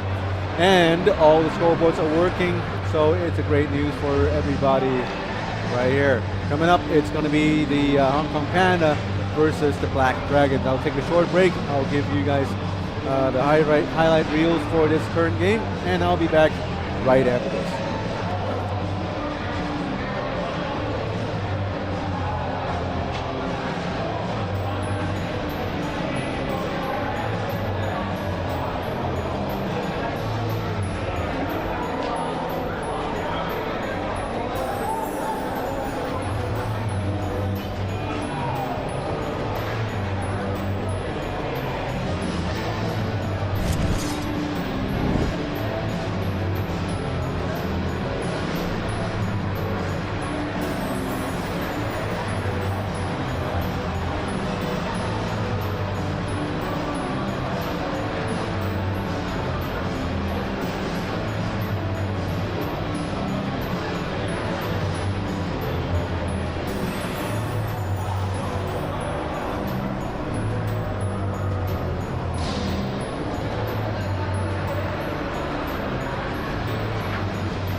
Now we're on. Thanks for coming back to the beautiful ice rink called Aloha Rink.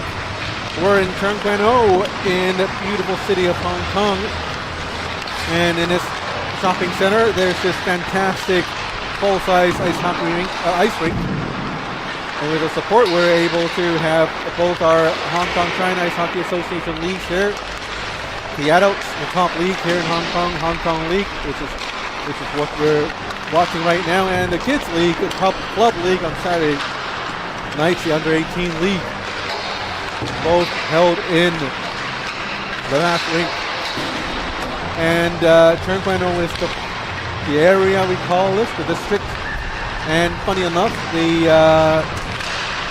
people here, they call it TKO. You know, let's get to TKO and get TKO. TKO, you know, Turn Quan O. But anyway, tonight's game is brought to you by Gatorade. Gatorade's been supporting ice hockey in Hong Kong for a long, long time. Quench your thirst with Gatorade. Get one of those at one of your fine retailers near you. It's the second game of week number 4 of the Hong Kong League in the 2025/26 season. And tonight we have the second place Black Dragons versus the third place Hong Kong Panda. The last game we had the Toro Bulls versus the Aviators. The Toro Bulls beat the Aviators. And right now we have the second and the third team. These teams are separated by 3 points.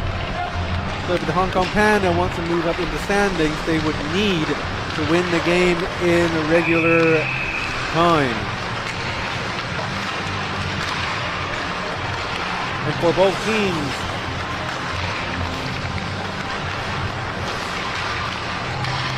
the scoring leaders for the Black Dragons, number 51, Brett Wilcox, coach for the East Sports Group Hockey School. Number 2, leading scorer for the Black Dragons is number 27, Ben McCaskill.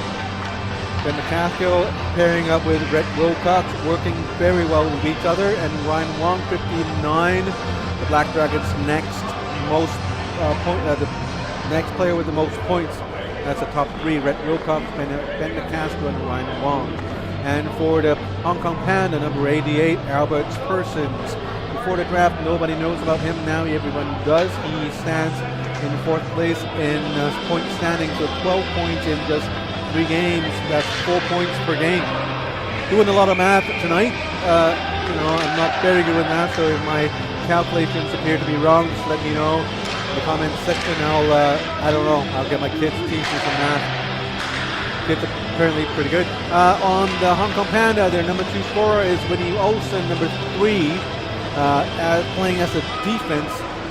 3 games, 7 goals, 4 assists, 11 points. The point average of 3.7 points per game. Hong Kong Panda also has the help of 61 Jovi Watt and 77 Lucas Esplin. Andrew Lee's also doing pretty well with 2 goals and 6 assists in 3 games. So we count the number of top point getters in the top 15-ish players in the individual leaderboard. We have more players on the Hong Kong Panda than the Black Dragons, but if you look at the number of players Black Dragon has on that list, Brett Wilcox, Ben McCaskill, and Ryan Wong, all very, very important players, and they are effective players. So let's see, Black Dragons versus the Toro Bulls. Who wins? First period's underway, and let's welcome all the viewers watching the game so far. Wherever you are, thanks for being here. While you're here, do subscribe and click the like button on your screen or your, I don't know, television or something. Or on your Apple Vision thingy, you know, your finger thingy. Oh no, you can't watch YouTube on Apple Vision. You have to do it on browser. There's no app for it. It's a browser-based one. The Apple Vision 2 is out. No, we're not doing any commercials. None of that. The game, it's underway. 19 minutes and change still remain. No score so far. Ben McCaskill. Oh, by the way, Black Dragons in black. How could I miss that? The Hong Kong Panda in red. Long shot. Playing in net for the Hong Kong Panda. It's number 20, Moses Fung. I believe he started all the games for the Panda so far. And I actually had the pleasure of meeting number 7, the backup goalie, Titlis Joe, Saturday night, right after the club league game. He told me, Titlis Joe, and I forgot his Chinese name. And he said his name's pronounced as Titlis, and he's Titlis Joe. And, you know, he must have heard what we said during commentary, and, you know, it's nice. We have, you know, people talking to you. Well, hey, I listen and watch your games. This is what I have to say. You know, it's all great so far. So Titlis Joe, number 7, he is usually here, but I'm not seeing him here. Oh yeah, I do. He's here, suited up with his mask. And also backup goalie Evan Thorpe, number 72. Thorpe is handling the gate for the Hong Kong Panda. What a great guy. Not playing much, but he's always there to help his team. Here comes the Black Dragons. A lot of bodies contact in the neutral zone. Fairly good pace first period so far, as all the players on ice are filled with energy. A lot of pop in this gate. We'll see about that in the third period. But so far, there's no goals scored so far. And there, no, I stand corrected. 1 goal scored. And scoring the first goal is the Hong Kong Panda.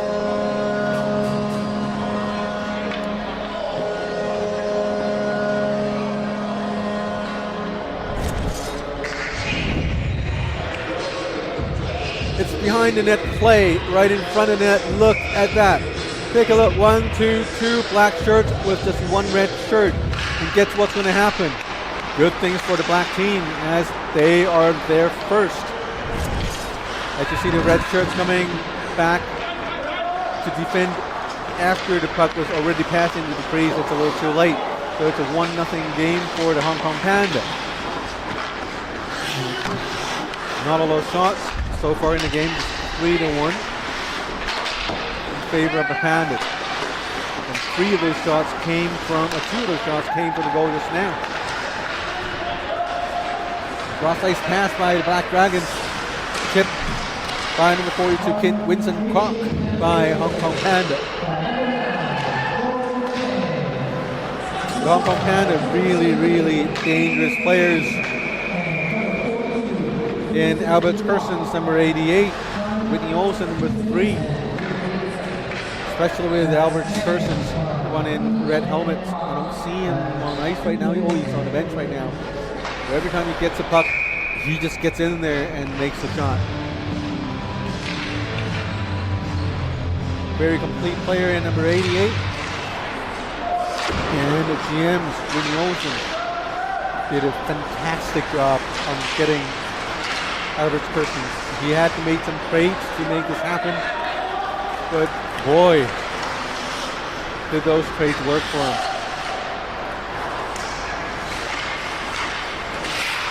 Red Wilcox in the front of the net, trying to hang on to the puck possession. Now here's a shot of the stick of Ben McCaskill, and the puck was saved and clutched in tight by the goalie Moses Fung, and we have face-off in the Panda zone. Still 1-0 for the Hong Kong Panda, as the Panda was able to get control of the face-off.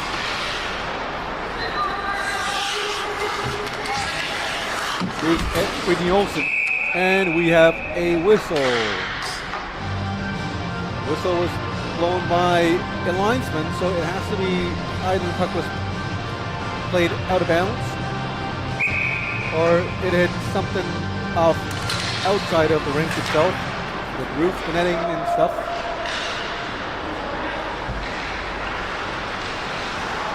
And after the initial high-paced first period, first couple of minutes of the first period, things are toned down a little. As both teams are trying to get a feel of the weak link of the other team. And here's an offside called against Albert's Persons for the Hong Kong Panda.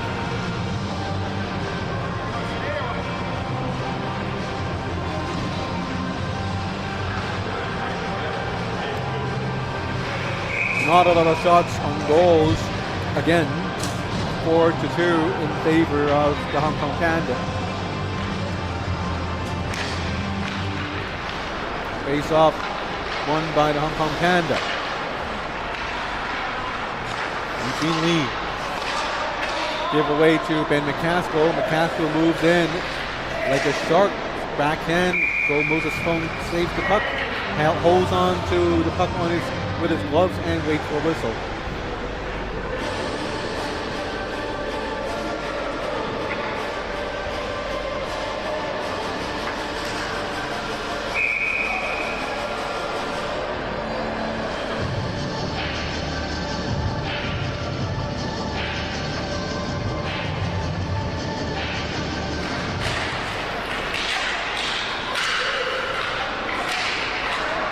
"15 minutes remaining in the first period. 5 minutes of back and forth hockey.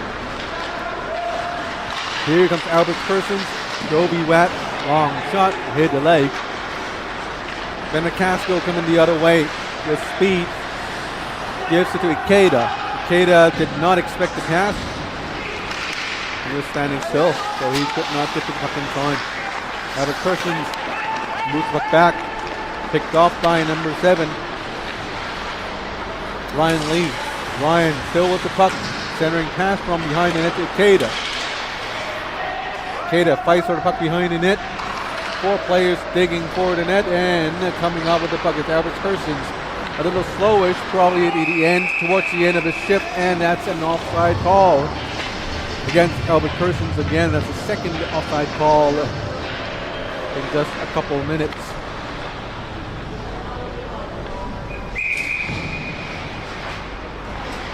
Not a lot of fans at the rink tonight. I'd say about 20-ish.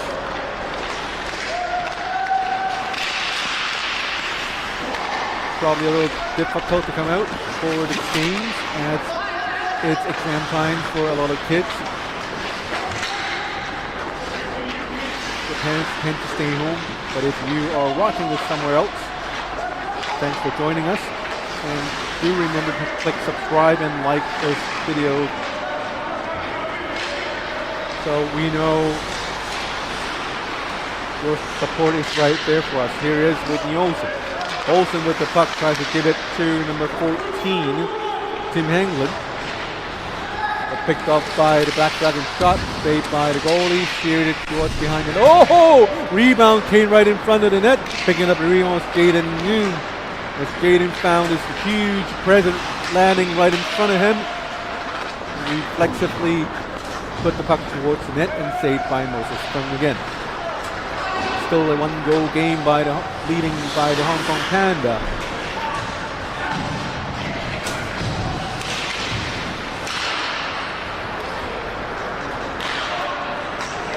Persons with Hanglin on his right.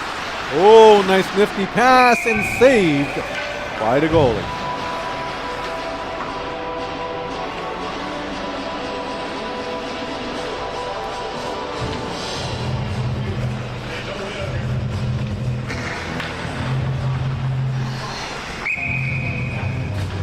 .44 remaining in the opening period. Not much action going on. No fights, no hits. 10 shots, 1 goal. And that's it so far.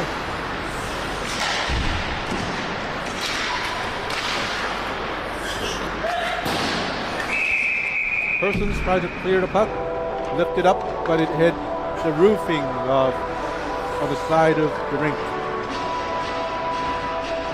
The roofing extends into the ice rink, so it doesn't count as an intentional delay of game.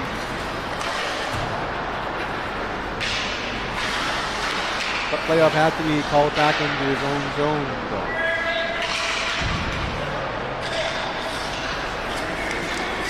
Shots on goal, two teams combined 10 shots. Still, here's Jovi Watt with speed, a very speedy line with Jovi Watt and number 15 Kyle Mock. Paired up with Albert Persons. They're sure to learn a lot from Mr. Persons. The fabulous opportunity for these young youth players in our national team program. Canada number 22, Yam Yi, circles around. Jovi Watt. Jovi finds Albert's Persons. Back to Yam Yi. Jovi Watt. Watt moves up and close. Goalie made a save. Rebound. Bounce on the ice. And Persons finds the puck. Does the wrap around. The goalie makes another save. Red Wilcox finds the puck. Skates it out.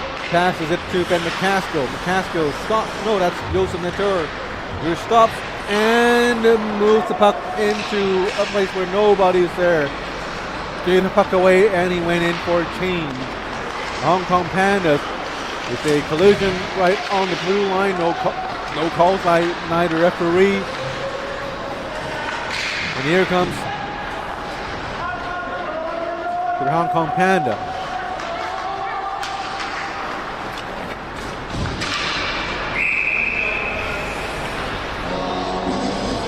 Approaching the halfway mark of the first period. Still nothing really going on in this period. 12 shots on goal combined for both teams and just one goal.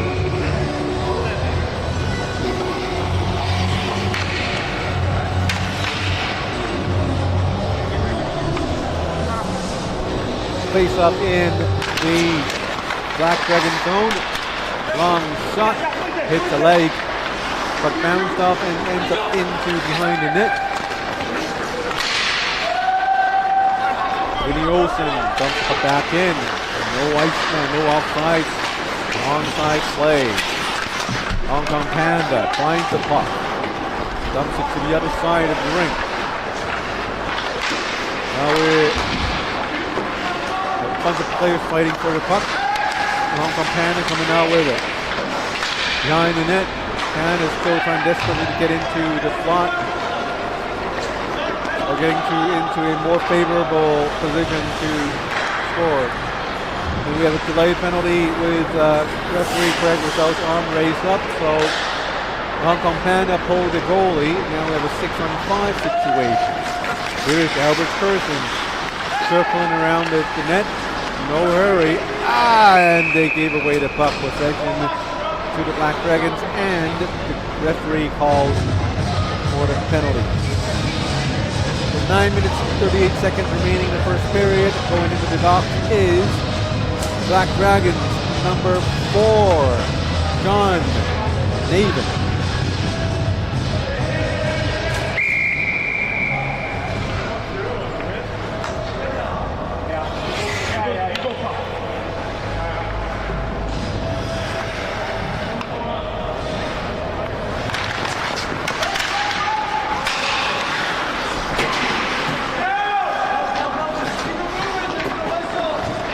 That's power play for the Hong Kong Panda with a goal ahead. Long shot, nice save. Big, huge, juicy rebound though. But the Hong Kong Panda were unable to take advantage of the long shot again by Whitney Olsen. And it went out of bounds. And face off in the Black Dragon zone.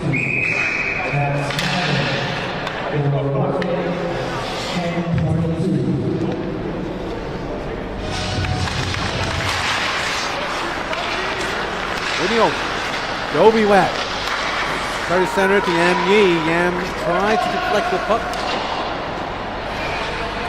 but he wasn't in the perfect position to do it. Vinny Olsen with the puck again. Starts off from his own zone. Joby Rat coming on the right side. That's Andrew Lee, pardon me. Casper gets the puck, moves it past the blue line, dumps it in. Two red shirts squeezing him out for the puck.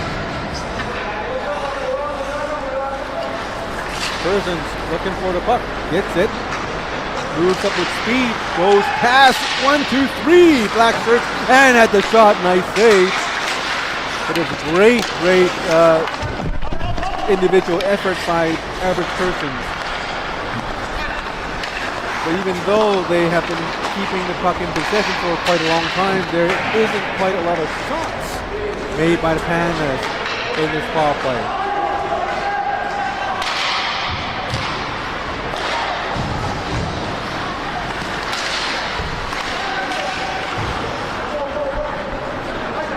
Just under 20 seconds remaining in the power play. Oh, risky move by Moses Stone. 61, Joby Watt going all alone. The old Hong Kong youth style play. It's Rambo style. He loses the puck eventually, and that should be the end of the power play. Well, yeah, you know, this is why the youth players playing in this league is learning from the greats. Not me, certainly. It's all of these great players on ice. A lot of veterans, a lot of ex-junior players. Players with a lot of international experience, learn the right way of hockey play with the teammates. And it's hard to make the transition a lot of times, but if you play enough with these good experienced players, you get the hang of it. Hong Kong Panda still leading by a goal. Not much going on this period, honestly. I've been snacking off on my chips.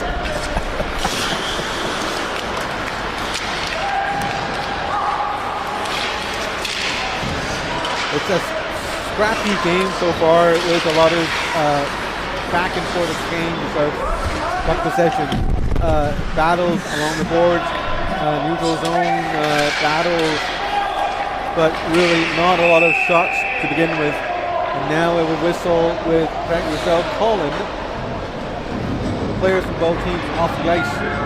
Ben McCaskill is down on the ice, looking for sympathy for the referees, or is he hurt?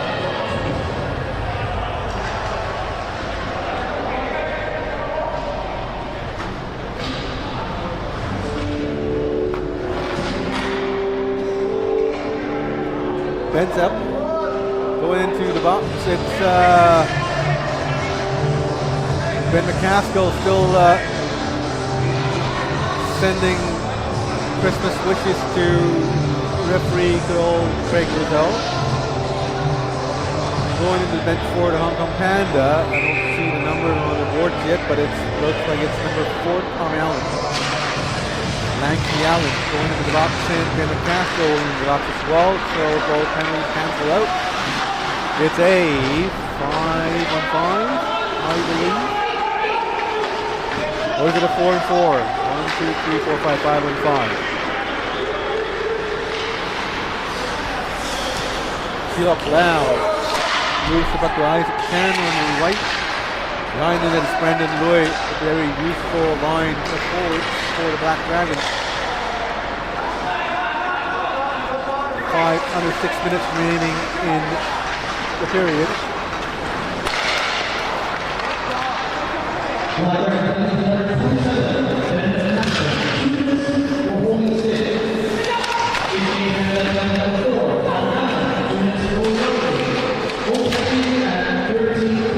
Both penalties, 2-minute minors, announced by our good old Commissioner Keith Fong. And we have Hong Kong Panda coming in with a 3-on-3 opportunity. 4-on-3, here's Albert Persons. Albert Persons fights to retain possession of the puck. Back to Persons. Persons and Yam Yi. Nice give and go, nice shot. Deflected off out of bounds, and we have a whistle face-off to be drawn in the Black Dragon zone. 5:07 remaining in the first period. Shots on goals, 12-4.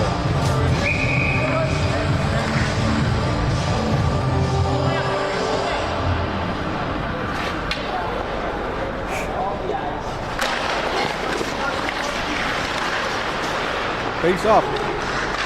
Treat by the Hong Kong Panda. Almost lost it. The Red Wilcox. Dangerous. Gammy on the ice. And that gave way to the Black Dragons. Here is the open the curve. Give them go. Back to the first shot. Saved by Moses Fung. Here comes the Hong Kong Panda. Hong Kong Panda with the puck. Karl Mox, number 15, going into World of Persons. Person still with the puck behind the net. Circles around from the left to the right. Hong Kong Panda players not in the best positions, as Albert Persons did not have the best chance to take the pass. And he lost possession. Oh, Albert Persons finds the puck again. Goes along deep, along the boards again. And fighting for the puck is the Hong Kong Panda. Persons lost the puck. Andrew Lee retrieves the puck, going in deep. Tries to give it to Whitney Olsen, but the goalie keeps the puck for his face.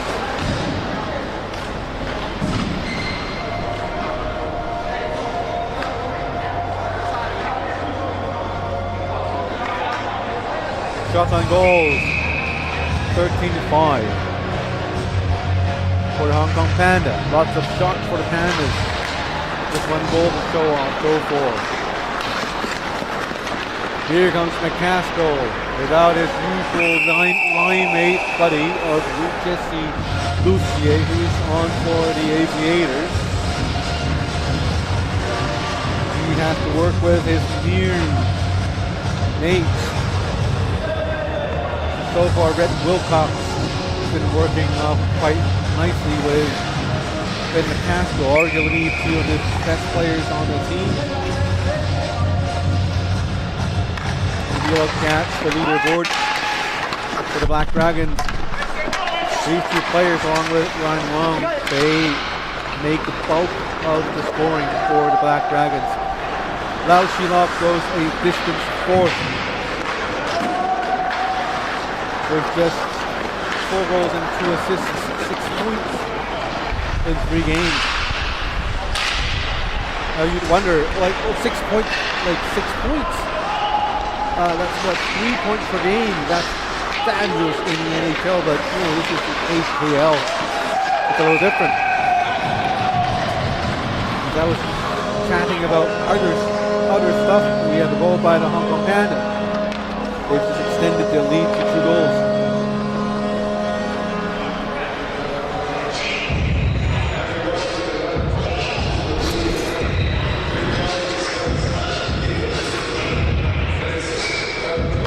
Right there, rebound bounce out to the far side. And number 9, Joe Cheng, flicks the puck into the empty net. As the goalie was already committed, he was unable to move across the crease. 3 minutes remaining in the opening period, 2 goals to none. Hong Kong Panda, team in red shirt leading.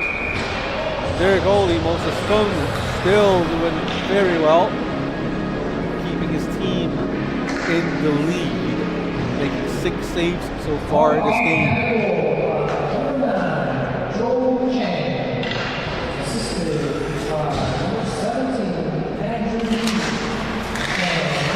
Long shot by Ben McCaskill, also saved by Moses Fung. Moses Fung, a active member of the national team program for the Hong Kong China Ice Hockey Association. Been to quite a few international tournaments this year. So remember early on there's this World Championship, and then there are many others. A lot of international experience. Sure enough, he's going to be one of the future Hong Kong goalies we want. He's also up with a lot of competition. David Lam, one of the other great goalies, youth goalies here in Hong Kong. Hong Kong Pandas stand on the shot now. Here comes the Black Dragons. 3-on-1, nice cross-ice pass. Oh, just missed by a couple inches to Joseph Latour.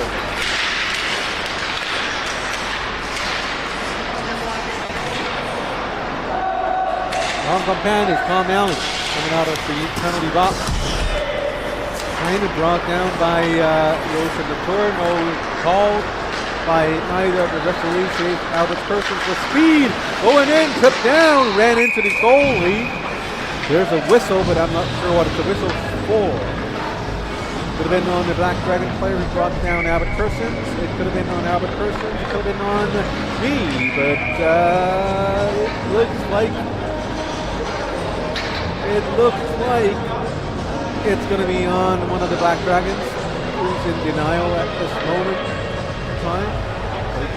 He just went into the penalty.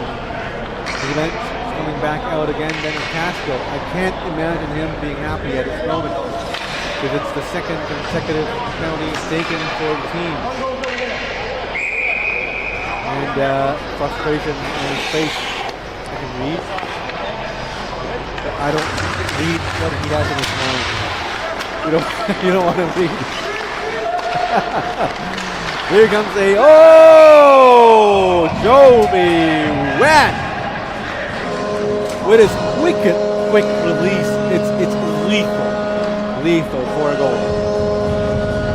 Joby Rat.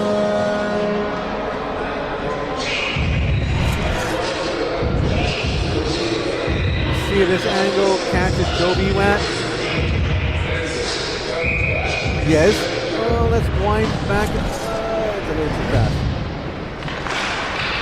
Get back to that a little. It might have been tipped before it reached the net, but it is curly and very quick release by Joby Rat. Just like that, then the cast goes back out on ice.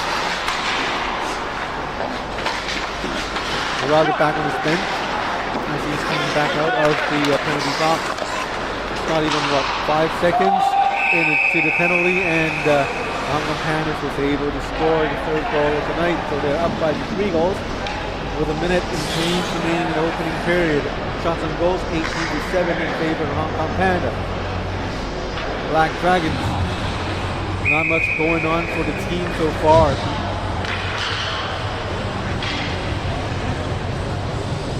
Joseph Latour, centering line 2 for the Black Dragons. Moves it back to Ryan Lee. Ryan gives it to John Maven, which immediately dumped it all the way in. Chasing after the puck for the Black Dragons. 3 players battling for the puck, coming up with the puck. It's Black Dragons. Centering pass shoots. Rebound opportunity missed by number 59, Ryan Wong. Rebound was just a bit out of reach of Ryan Wong. Icing attempt by Hong Kong Panda, and we have icing called by the linesman, but it wasn't the correct icing call.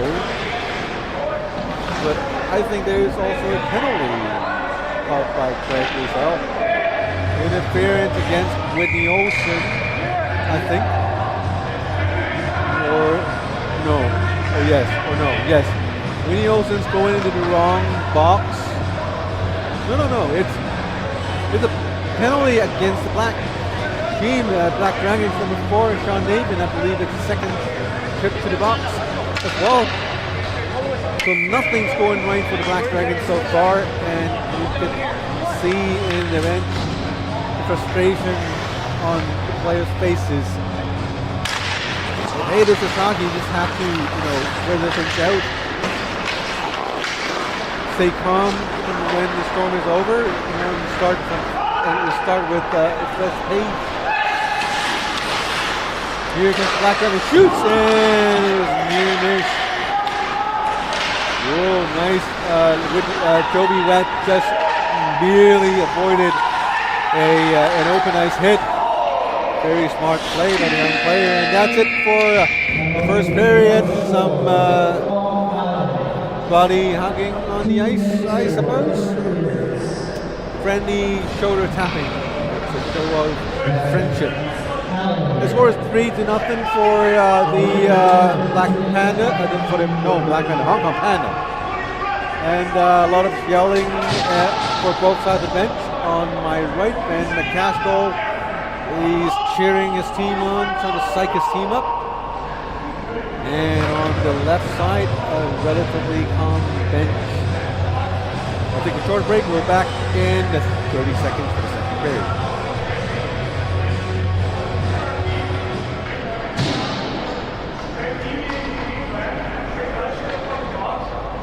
Shot on goal, the first period from the Black Dragons, 10, and from Hong Kong Panda, 18. Score at the first period, Black Dragons 0, Hong Kong Panda 3.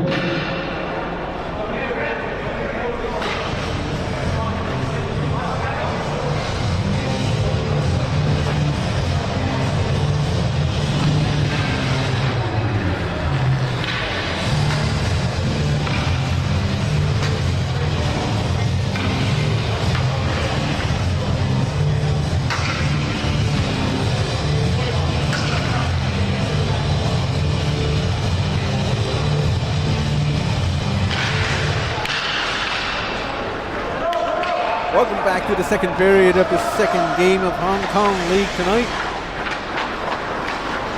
There's a change in goalie for the Black Dragons. Going in net is number 1 Rexton Cui, a relatively young player. Also a highly touted prospect here in Hong Kong. Now is number 38, the starting goalie of the game. Not sure that's a predetermined, starting order for the goalies, or was he pulled after the first period? No idea. But GM and Captain Dennis Casco was certainly not happy during the intermission. And with his misfortunes of being called multiple times into the penalty box, he's just not a happy capper right now.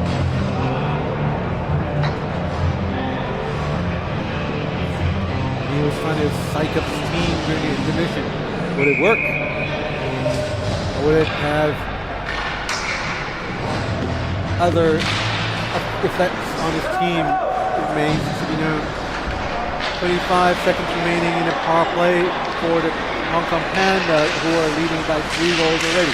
Andrew Lee moving in, going to the left side, right in front of the net. It's a huge player in number 4, Tom Allen. Tom Allen must have bulked up a lot during the break to Bangkok. Here's Whitney Olsen. Tom Allen in all the right places, standing right in front of the goalie. Very rare to see players willing to do that here in Hong Kong. Because when you remain in front of the goalie, you take a lot of abuse from the defenders. And you don't score pretty goals standing in front of the net right there like that. But it's always a good team player if you see somebody does it. And that's it for the penalties for both teams. Both teams goes back to 5-5. Shots on goal, 20-10 in favor of the Hong Kong Panda. In net for the Black Dragons, Rexton Cui. For the Hong Kong Panda, it's still the Moses Fung played the bulk of the game for the Hong Kong Panda. But for the Hong Kong Panda, both of the goalies, Kevin Thorpe and Titless Joe, if I remember correctly, they were always here for the team. That's something incredible, really incredible.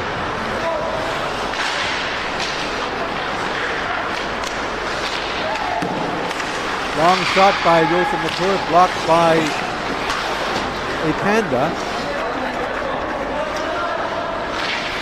Here comes the Panda trying to break out.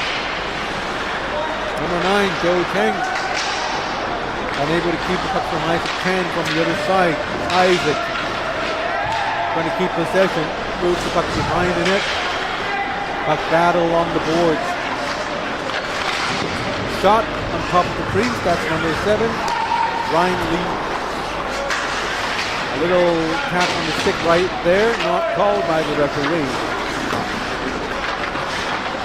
Behind the net, number 51, Red Wilcox, one of the top players for the Black Dragons. Joseph Latour. Wilcox finds McCaskill. Oh! The puck just jumped just before it hit and it reached Ben McCaskill's stick. Talk about bad luck. It's totally not the night for Ben McCaskill tonight. The Hong Kong Panda went in for another shot saved by the goalie in Rexton Choi. Ice the puck down the ice, and we have icing against the Black Dragons. Score still 3-0. With 16:23 remaining in the second period. We have the Hong Kong Pandas leading the game by 3 goals.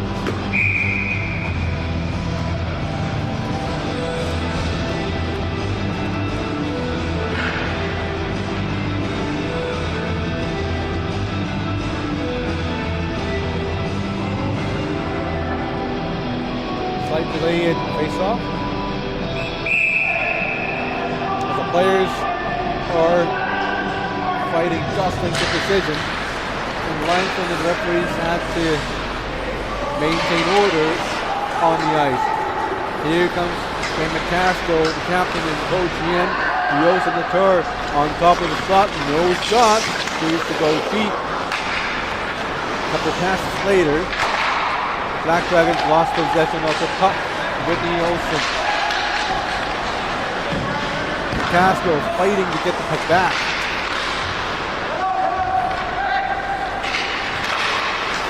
Nice interception by number 89, Brendan Lloyd, in the offensive zone. Hong Kong Panda try to give it to Albert Persons. Still a chippy game in the second period, but the Hong Kong Panda managed to pull ahead with 3 goals. Oh, nice shot by Ben McCaskill. Passive body, goalie is completely blocked. Very nice shot, selection by Ben McCaskill. Took full advantage of the defending players blocking Moses Fung's view, but Moses managed to make a reflective save of Ben McCaskill.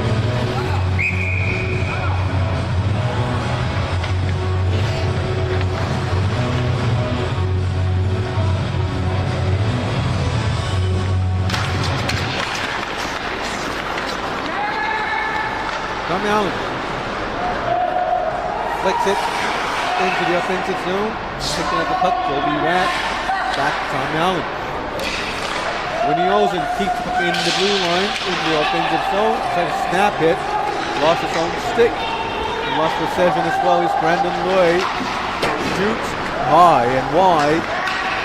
Now it goes the other way. Number 15 in Kyle Mock tries to give it to number 22, Yan Yi, but lost the puck. Hong Kong Panda. Tom Allen. Allen fires it down the ice to Karl Marx. Marx tipped it. It should have been icing waved off, but perhaps he didn't tip it, but rather the puck hit the stick laying on ice. Probably when the Olsen stick is broken. Back in the old days when, not me, but guys used to play with wooden sticks. Break a stick, still kind of make something out of the wood shaft and the blades, right? You can make a little chair, a little table. But these days it's all carbon, so once it's broken, it's going to be, it's going to be dump. It's going to landfill. So if you're a really environmental conscious person or player, you should really go with, I don't know, wood sticks. Well, that's the logic. should be avoiding. I'm not knocking. I'm just saying this is going to be an option where hockey equipment manufacturers might want to look into. It's a nice shot and a better save by the goalie. And we're going to have one of our highlight reels. I'm going to have one for a long time. Moses Funk getting ready for the shot. Player coming in into the slot. Now the goalie Moses Funk clearly has a great view and he's challenging out enough. So it's natural he's going to make this save. Eventually there isn't a lot of difficulty in making that save. But partly it's because of his defensive teammates. They have been playing great in front of him, making his job that much easier. Personally, I'm a goalie. I play with really great, top international players. I play with the worst of the worst. So the difference is just night and day. You stop worrying about anything, and your mind is just entirely focused in making the saves, making the moves, and in the game. Instead of having to worry about your defenders, where they are supposed to stand, where you want them to be, whether somebody's blocking the view, when you play with great players, all that's taken care of. And all you have to do is just do your job. And right in front of the net, it's a huge scramble, still with the possession from the Black Panthers, and now we have stoppage.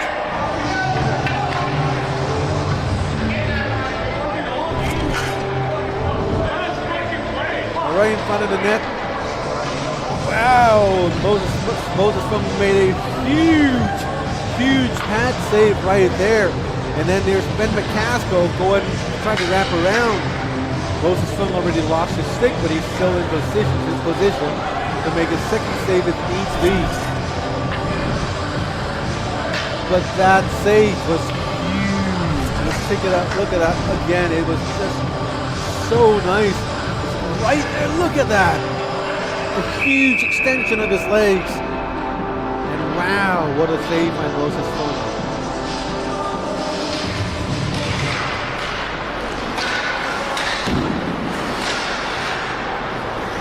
12.5 minutes remaining in the second period. 3-0 to score. Shot on goals are even now. 21-20 in favor of, slight favor of the Hong Kong Panthers. But in terms of shots, they are climbing back. I mean, the efforts of Ben McCaskill is always dangerous, so you never count him out. Nice centering pass to number 59, Ryan Wong, but the pass was a little too strong for Ryan. Here comes number 7, Ryan Lee, right in front of the net. He grabbed the puck from midair, trying to make a shot on net, but he was intercepted right when he wanted to make the shot. Under 12 minutes remaining in the second period. Still 3-0. The scoring from the Panthers stopped, and the Black Dragons are climbing back bit by bit, but they still have to climb out of this huge hole they've dug themselves in the first period. Olsen, Persons, and we have a delayed penalty called by Greg Rizzo. Long shot by Joey Watt. Puck went out of bounds for the whistle. And it's a cross-checking by number 7 by our mind-reading camera buddy, Tim Boone. And guess what? It's getting scary, man. Mr. Mind Reader gets this right again. Number 7, Ryan Lee, going into the box. The Hong Kong Panthers will enjoy a 5-on-3 two-man advantage for 41 seconds. And after 41 seconds, if they don't score, Joseph Patrol will come back out on the ice, and they will have a one-man advantage for a little less than a minute, less than 2 minutes. Joseph Funk comes out and play the puck to save some time. this precious 5-on-3 opportunity. Whitney Olsen to the right, Tom Allen missed the puck. Back to Olsen. Olsen! Nice cross-ice pass to the center of the crease. Joey Watt just missed the shot. Here comes Whitney Olsen again with Tom Allen. Allen back to Olsen. Olsen thinks about shooting. The first penalty is coming to an end, and that's a weak shot picked up by the goalie, number 1, Rexton Choi. And that's the end of the first penalty against Black Dragons. We're back to Foreman.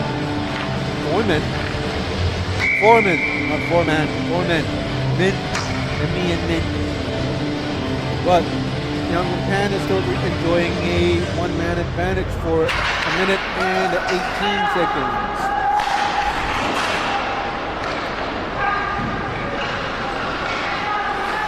Jet Wilcox going in, blocked by Whitney Olsen. Nice defensive play. Takeda waiting on the far side. Nice shot blocked by a player. Now we have a 3-on-2. Hong Kong Panda coming in hot on the right. Moves it back. Persons in the middle. No pass. Oh, what a wasted opportunity. Could have passed to the guy in the red helmets. Tom Allen. Olsen waiting for the puck. Joby Watt spinning around. Gives it back. Olsen slaps it back to Joby Watt. 36 seconds remaining in the power play, and they lost the puck. Power play. Work as a team. Individual efforts don't really work there. Here comes Whitney Olsen. Gives it to number 17. That'll be Andrew Lee. And a whistle. And players are pinned down to the boards. And we have another penalty against, guess what? Are we? No, it's an icing. I don't know. Ben McCaff could have exploded. There's so much I can take. And what happened there was nothing. It's just 2 players chasing for the puck and just kind of both ending up kissing the boards. You know, it's not exactly a collision in players. It's really players hitting the boards. My apologies, I misled it. I need to believe there's a penalty called. But the power play for Hong Kong Pandas is still in effect for another 15 seconds. Anything can happen in 15 seconds, especially face-off is in their offensive zone. Oh, sorry, it's the other way. The Black Dragons, the team in penalty kill, having a face-off in the offensive zone. And now that's the end for the penalty. That something was Thorpe, Evan Thorpe, doing everything in his power to help his team secure this win. 3-goal lead right now by the Hong Kong Pandas. Evan Thorpe still manning the gates on our right side. Yeah, there you go, that's the camera. See number 73, 72. I wonder if that's the year he was born in. If yes, he's an old man. A few years older than I am. I have to take the opportunity to make myself a little younger. Because it's no fun being in the 50s. No, you know that feeling as well. I don't believe you. You look so young, man. Timmy Boone. Joining the club with me in the 50s club is a Tim Boone. Congratulations. We'll lobby for a 50-plus league here in Hong Kong. You're in, right? Thank you. Sherman, if you're listening or watching, 50-plus, at least 45-plus league. So a lot of us old guys can play. Here comes an nice backhand shot by Chris Antonelli. The puck pounds all the way up. And almost caused some chaos in front of Moses Fung, the goalie. Little more than 8 minutes remaining in the second period. Shots on goals, 23-20. Looks equal enough, but it's the Hong Kong Pandas who has the upper hand in terms of scoring.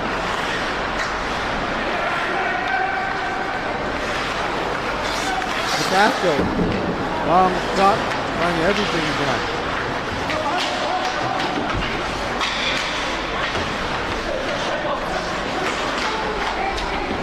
In front of the net. Goes down. In a ready position. Back in the Castro. Long shot. Only got a piece of it. And where did it go? Bounce off the goalie's glove into the side net, into the netting around the arena. Face-off going to be in the Hong Kong Panda zone. 7:43 remaining in the second period, and that's still up by 3 goals. Long shot again by Ben McCaskill. Trying really everything, frustrated as he is. Still trying. Long shot, snap shots, centering passes, beating around people, going rambles, doing everything he can. But nothing seems to be working for the Black Dragon team right now. That's hockey. You just have to keep trying, and when the time comes, the time comes. Goddess of hockey is going to try to find you eventually, but you never know when. You have to be ready all the time. Otherwise, when she turns towards you and you're facing somewhere else, you're not going to get blessed by the goddess in hockey. And I've always wondered who she is. You hear about it in a professional broadcast all the time, but I've never seen her, and I was never blessed by her. Anyway. Here it is, Whitney Olsen, nice move to keep the puck in the offensive zone, but he gave his puck away to Ben McCaskill. McCaskill to Isaac Ken. Gave it away to Albert Thurston. Thurston's having a quiet second period so far. Persons to Olsen, back to Persons. Leaves it for Joby back. Joby back. Nice puck handling skills. Try to go around one, go around the second. No, he can't do it the third time.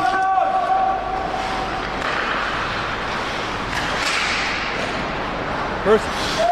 Oh, right into the boards by Ben McCaskill. The shot from the elbow, but no call was made by the referees, and the person being a good sportsman took it, gets up, and continues playing with no complaints. And I think that's a very good attitude when a referee sees it. He sees it if you complain about the referee not seeing things. He's still not going to see what you thought he should have seen. Right? So I understand frustrations, emotions, but anyway, it's less than 6 minutes to go. It's still 3-0. Not much going on for the last 10 minutes. Brent Wilcox passes. Oh, and they score! Finally, for the Black Dragons, something goes right for them. Black Dragons. Wow. Let's take a look at the replay here. As the Black Dragons come out, try to clear the puck, but the puck was deflected and ends up in the Black Dragons' sticks. Moving it up closer, Red Wilcox to Joseph the turn. Nobody would have thought. Everyone thought Wilcox would have shot. And instead he made this nice lifty pass right, like point blank pass, really. And the score is 3-1. All of a sudden the Black Dragons are back in the show.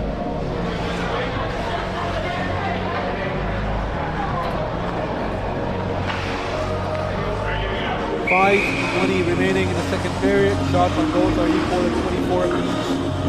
Hong Kong Panda, 3 goals to 1, leading the Black Dragons. Here comes Tim Hengland. Also a quiet second period by Hengland. Now battling along the boards against Ryan Lee from Black Dragons. Goes at the door. Ryan Lee. Shot. Oh, nice save. No goal signal by the main referee at the elite. Well, of pressure. Another shot. Saved by the goalie Moses Spungman. Wow, wow. A lot of pressure by the Black Dragons, and with enough pressure, maybe perhaps the goddess might turn her face towards Black Dragons.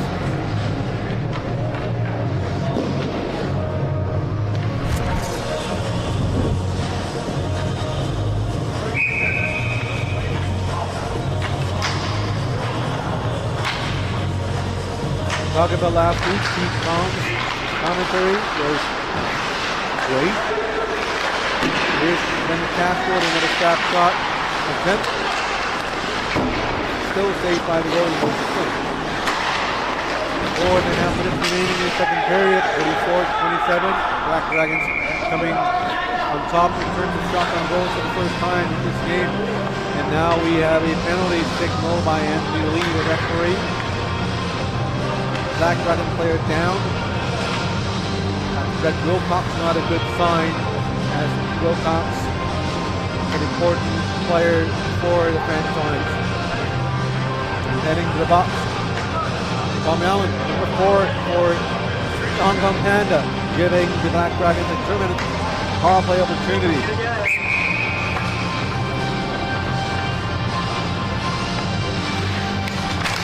I was saying about Keith Bum's commentary last week. Go out of the way. I listened in, and he was such a natural for this. Do it more often. Perhaps he could take the job. Keith and Timmy Pin would make a great duo. Just try this out for Hockey Night in Hong Kong. Talking about other leagues. It's a good time to thank our sponsor, Gatorade, for supporting the Hong Kong League 2025-2026 season. Here's Joby Watt. Great use of his speed. Moves in, backhands it towards the net. It was just a little high. Missed the net entirely. 1 minute and 4 seconds remaining in power play for the Black Dragons. They're coming back. It's Person trying to score a short-handed goal, and he does. Short-handed goal by Albert Persons past the goalie Rex Tui. Hong Kong Pandas regained the 3-goal lead.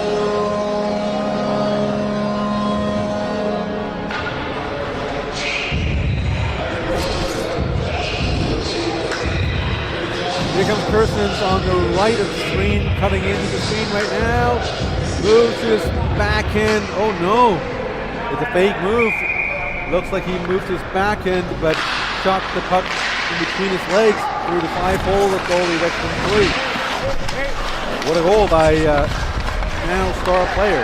4-1 to score it. A short-handed goal by the Hong Kong Panda, as the Black Dragons are still enjoying, not quite sure if they're enjoying, but they still have a 39-second power play opportunity. Long stretch pass, missed.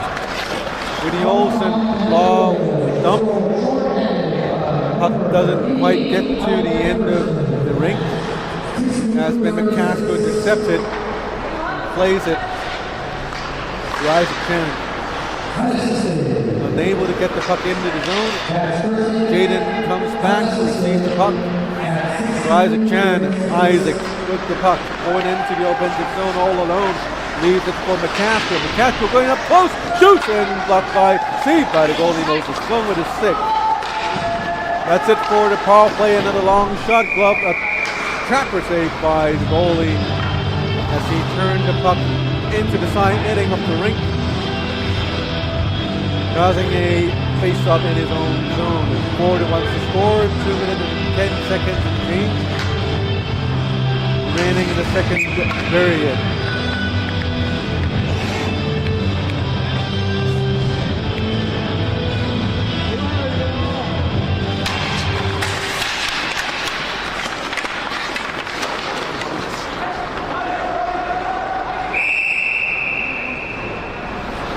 Long jump by the Hong Kong Panda, and as a result, another icing against them. 2 minutes and 2 seconds remaining.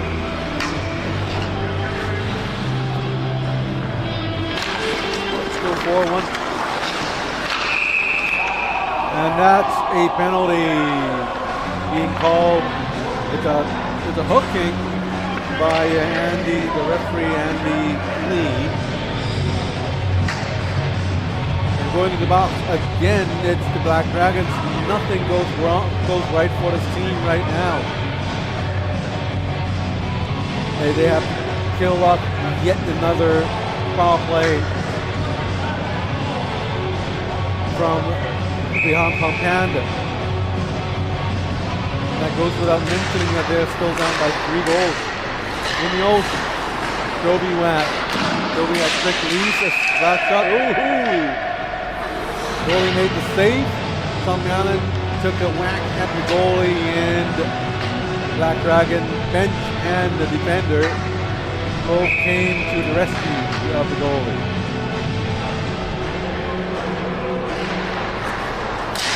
Winnie Olsen with the puck again, backhands it to Joby Watt. Watt with a lot of fancy stick moves. Still keeps possession. Should get the puck back to Olsen, and now he almost lost the puck. Yeah, now he's going back to Whitney Olsen to Alec Person. Oh! Something went wrong. Black Dragon player down, and the referees immediately had their arms up. Going into the box is Tom Allen. Not a good sign as the player is still down.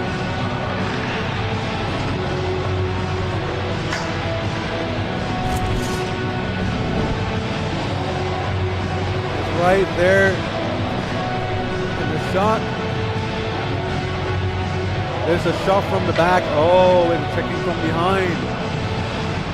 That's let's see if you can see it better from this angle. Look at number 4, Tom Allen, right there. Cross check to the back. Right where it is. The least amount of padding. Talk about nothing going well for Bennett Casco. He's on the receiving end for that. It's a tough and painful shot on the back right there. Right there. Oh. It doesn't, it looks like a 2-minute.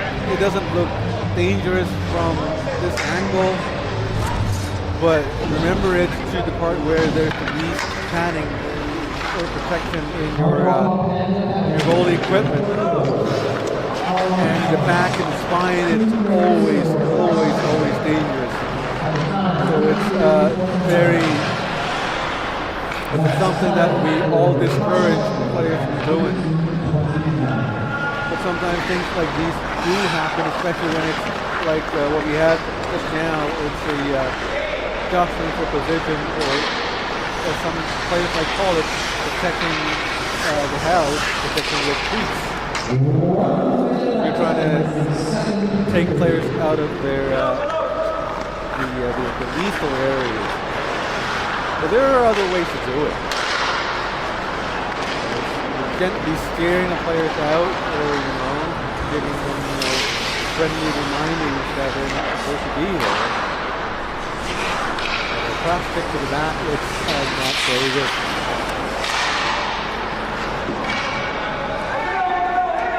Ben on my right with his helmet off, cleaning it.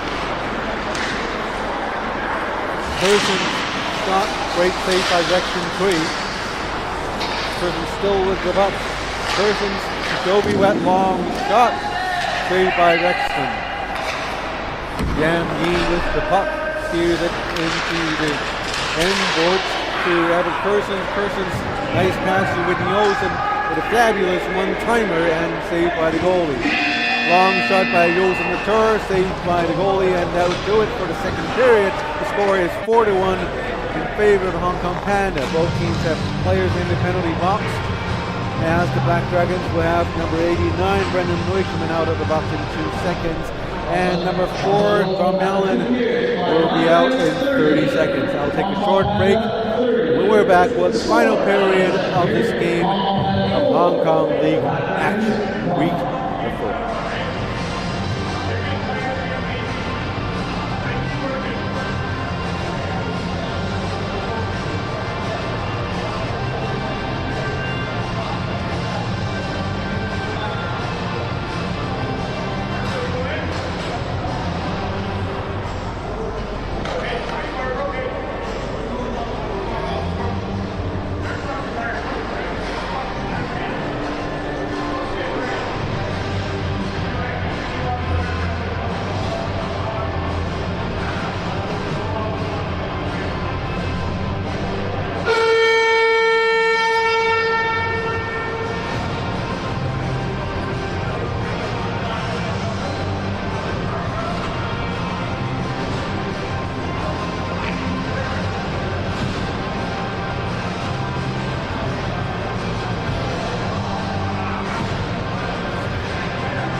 Third period is underway.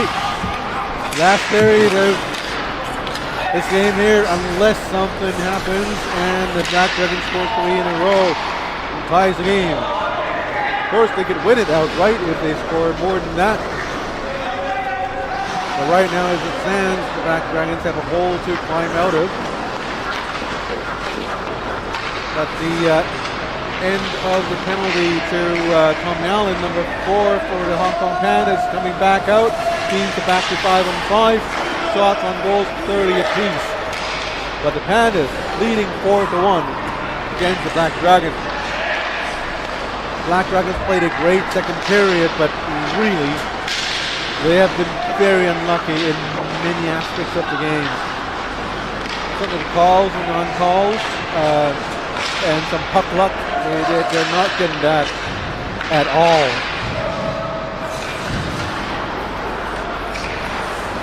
And you can see their effort when you look at the shots on goals. It's 30-30. It's a very even game in terms of numbers. But in terms of goals, it's 4-1 for the Hong Kong Pandas. And the first period is what's nailing the Black Dragons into the coffin is those 3 quick goals in this period.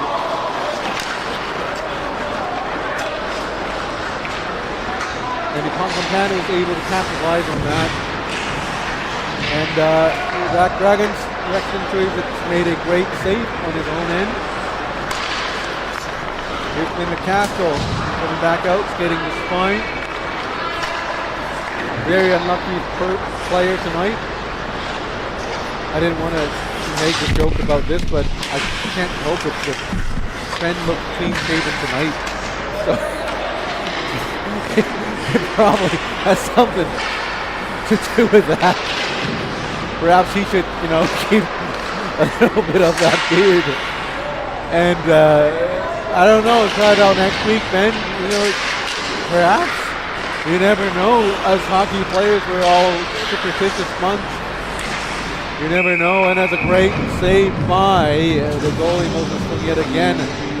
Joseph Notori just shaking his head, but smiling as he goes back onto the bench.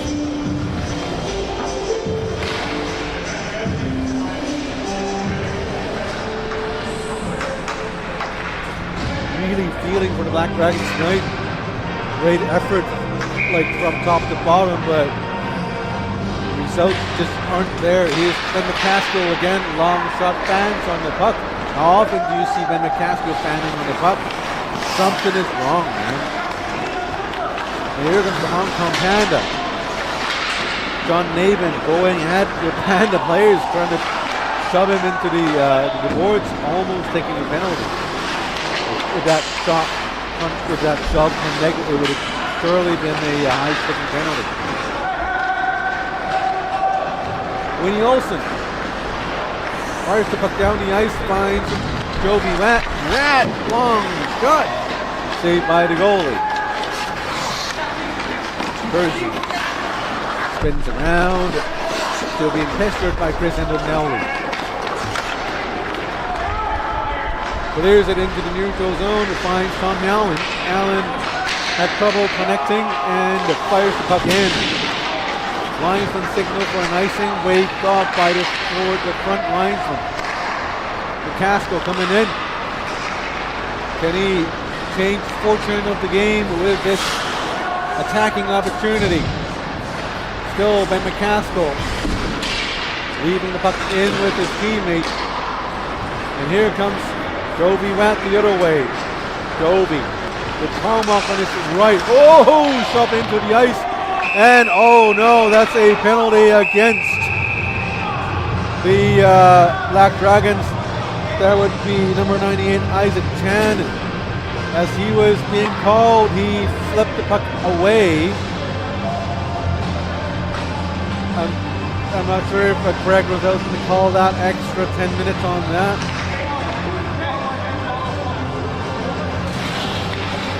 Two and 10. So guys, kids, if you're watching, there are things you cannot do on ice. You know, I know you can get frustrated, but banging the stick on the boards, putting the puck out of reach of a referee.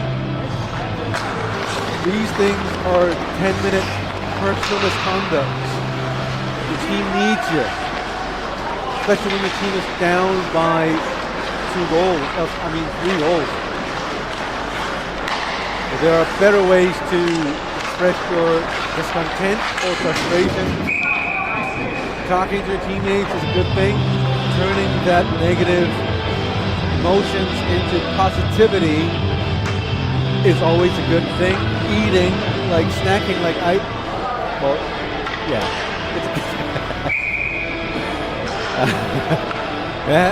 talking to somebody like me, hearing a joke or something, it's always good. And otherwise, you just keep doing what you do on ice, and things are going to work it out. Because if you look at the stats, these teams, other than the scores, they're not that far apart from each other. It's a very close game. It's just that the scores do not reflect what we're seeing on this game so far. So we have Isaac Chen going away for 10 plus 2, 2 plus 10. 2-minute minor for his original infraction. And that would be served by his teammate, number 55, Chris Antonelli. After the 2 minutes, Chris Antonelli will come back on ice. And Isaac Chen will continue to sit in the box for another 8 minutes. Mind you, this is stop clock, so 8 minutes, it's not just 8, it's quite a while. Long shot by Brendan Lloyd, goalie had a piece of it. Oh, tries to wrap around. And now we have Ben McCaskill with the puck. Nothing's going on for McCaskill and his team tonight. Nothing, absolutely nothing. They are the second-ranked team in terms of standings in the league. McCann going in, move past 2 players, going past the third one, try to center it, but his teammates do not get it. Avid Persons, Mr. Dangerous, moving in with the puck. Stolen by number 7. Ryan moving into the neutral zone. Olsen gets the puck. Oh, intercepted by Lau Chi Lok. Lau Chi Lok couldn't quite handle the puck. McCaskill with the puck. McCaskill still with a lot of speed. Moving in. Timmy Poon says, nice, I heard that. He was brought down as he was moving into the net, but no calls. And the shot by number 95, Peter Noon. McCaskill, man on mission. Chris Antonelli in front of the net. Huge slap shot saved by the goalie, Moses Fung. Moses Fung, he's frustrating everybody on the other side of the ice. Making saves after saves after saves. Another save by Moses Fung. He's definitely the story of the night here, as he's continuing to put the Black Dragons in denial. Albert Kursons, the number 2 star so far in the game, in my books anyway. Here comes Ben McCaskill, man in the mission, on the mission. Oh, nice one, and they score! Finally, the Black Dragons scores. It's a 2-goal game. What an effort by Ben McCaskill. Maybe after all. Was it Ben McCaskill or was it Joseph Latour? It wasn't McCaskill, was it? Sorry. It was a great goal. I mean, let's take a look from this angle right here. Here comes, that's McCaskill. Fires it in and they score. No, that's Wilcox, sorry. That's 51 Red Wilcox. You're right. Timmy Poon is unbelievable, man. You should consider a second career in, I don't know, mind reading and tarot card, stuff like that. Make you a fortune. And you should come up with your own team here in this league. You know, Tim Poon Mind Readers. The Mind Readers, that would be a good name. The Mind Readers. PC Tutoring Special, that's right. Oh, that's a little trip there, and we had to call, the Black Dragon bench called the penalty, and the referees also did. It's probably the first time in a long time that luck goes into the Black Dragon's way. And Tim Hanklin going into the box, 4-2. Black Dragons with a 2-minute power play, with just 12 minutes remaining in the game. 2 goes down, 2 goes to goal. Let's see if Ben McCaskill and company can come back to the remaining 12 minutes. Ryan Lee, long shot, not a very good placement as the shot finds Moses Fung in his chest. And with a tight score, it looks like the 2 backup goalies for the Hong Kong Panthers are not getting their opportunities tonight, yet again, as Moses Fung is, honestly, he's been fabulous. Really solid goaltending in net. McCaskill, Ryan Lee down low to Wilcox. Oh, goal! Scored by the Black Dragons in the power play. Scoring goal number 59, Ryan Wong. Total team effort by the Black Dragons. Everyone touched the puck, except maybe for Joseph Latour. He's standing at the far side, waiting to take the rebound. But if Ryan Wong didn't score it, Joseph Latour would have taken the rebound. Everyone touched the puck. It's a total team effort by the Black Dragons. Hey, we have game. Oh my goodness. We waited for 40, 50 minutes. And now we have action. Wow, both teams are certainly going to pour everything into the final 11.5 minutes, as the Black Dragons are now within a goal. Thanks to Mr. Clutch, Mr. Ben McCaskill, shoving Albert Kursons into the boards while his own goalie makes a save. has to be careful with the referees now. Taking a penalty right now would not be the wisest thing to do, especially with the game on the line here.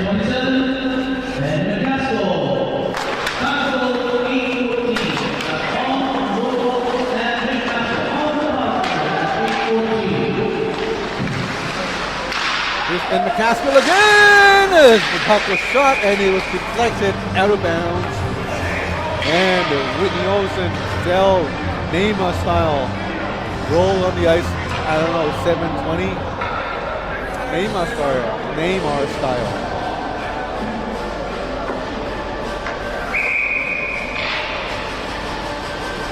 This time, 11 minutes remaining in the game, just a 1-goal game. As the Black Dragons were able to climb out of the hole, they were in a 3-goal deficit at a point. And now they're just down by a goal. Right now the momentum, it's all on the Black Dragons bench. The team has found this newfound confidence. And you can just look at how they skate. Here's another shot, another rebound chance, and the Hong Kong Panthers was forced to fire the puck out of their own zone, hitting the side walls. The referees and the linesmen had a slight chat, trying to determine whether it was a delay of game penalty, and that's not a delay of game hand signal, is it? Well, it is. I've never seen this. It should be this, not this. Yeah, so it's a delay of game penalty against the Hong Kong Panda. Hey, all of a sudden, everything's going, cherries and candies and marshmallows for the Black Dragons. The hockey goddess is finally turning the face onto the Black Dragons. Hey, maybe you guys are going to get some love from the goddess of hockey after all. Hey, so it's a great lesson for everyone, man. Just keep working. Keep working and things are going to go your way. Here's Nikita. Nikita coming in. Gloved down by the goalie. McCaskill keep possession of the puck in the offensive zone. Got him, and Wilcox shoots in, hits a leg. Whitney Olsen gets the puck and fire it. No! Whitney Olsen misses the puck, could not fire the puck down the ice. Look, this is what goddess hockey can do for your team. Now, nothing is going right for the Hockey Panthers. Hong Kong Panthers, I have no idea what's going on tonight. It really has to do something with Ben McCaskill's beard. That's it, that's what it is. It's next time come in with a full beard. Don't shave before the game. Here's Brett Wilcox coming in. All the momentum right now is with the Black Dragons. Nice shot tipped in by Ford right in front of the goalie. That's number 59, Ryan Wong. And the Black Dragons continue to keep possession of the puck. Now here's Albert Kersens with a breakaway opportunity. Albert Kersens! No, he was brought down, and we have a penalty called by the referee, and we might have a penalty shot.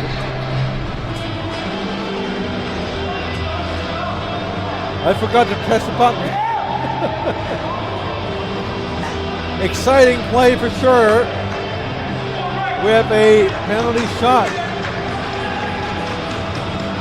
because Albert Kersens was brought down last minute. It was a good penalty, I personally think, given the situation. Now we have Albert Kersens going for a penalty shot. Can they extend the lead to 2 goals, or will the hockey gods look at the Black Dragons again? Well, not this time. Albert Kersens scores. And it's a 2-goal lead for the Hong Kong Panda.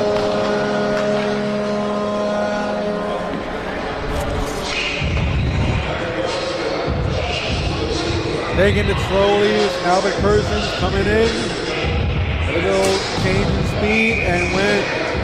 Yeah, nice ball. Perfect shot. Indeed, 5-3.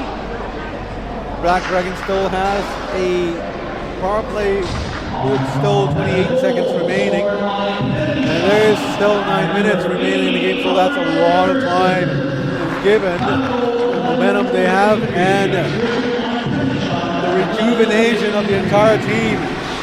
Sure, Black Dragons will find a way to get back into the game. But first, they have to maintain their good defense throughout the game. Can't leave everything off the table just to find scores and goals. And the Hong Kong Pandas are looking to capitalize and look at all the different nooks and crannies you can find in the defense of the Black Dragons. And sure enough, then McCaskill, the staple of the Black Dragon defense. Nice slap shot. Saved by the goalie, Moses Fung. Big, huge rebound out. And now, battle behind the net. 1, 2, 3, 4 players shoving it in each other. Coming out as the puck is the Hong Kong Pandas. They could not quite get a hold of the puck. And the Black Dragons stole it. Nice move to take out the defender. Centering attempt. Jaden tries to shoot. Blocked by a defender. 7:44 remaining in the game. Both teams back into 5 and 5 apiece. Then McCaskill, long shot. Puck hits something, bounced up. McCaskill picked up its own rebound, shot again, saved by the goalie, Moses Fung. Here comes the Black Dragons again. Number 9, Joe Cheng trying desperately to move the puck out, but the Black Dragons showing a lot of tenacity. Black Dragons moving in, down deep behind the net, stolen by number 66 of the Hong Kong Panda. That would be Eugene Lee. Eugene Lee to Winston Cox. Winston Cox coming in. DeAndre Lee shoots, saved by the goalie. Rebound picked up at Hong Kong Pandas. 7 minutes remaining in the game. 39-45 is the shot on goals numbers, with the Hong Kong Pandas trailing by 6 shots. Here comes Joe Cheng again, trying to force the puck into the offensive zone. Joby Watt weaving his magical speed and skating abilities, moving into the slot, shoots really wide away from the goalie. Here comes the Black Dragons again. They're being dragged into playing with this high-paced back-and-forth game, which is not their forte. They should be playing a solid, structured team positioning play. But with all that speed, Hong Kong Panda right now dictating play for the last couple of minutes. 6 minutes and 8 seconds remaining in the game. Black Dragons still down by 2 goals. Whitney Olsen showing off his stick handling skills. Puck handling skills. Stick handling? Puck handling. They're the same, right? Same.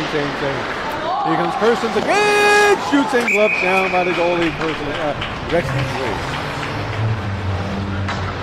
First star is going to be me. No. First star is going to be the hockey gods. They are certainly entertaining to watch tonight.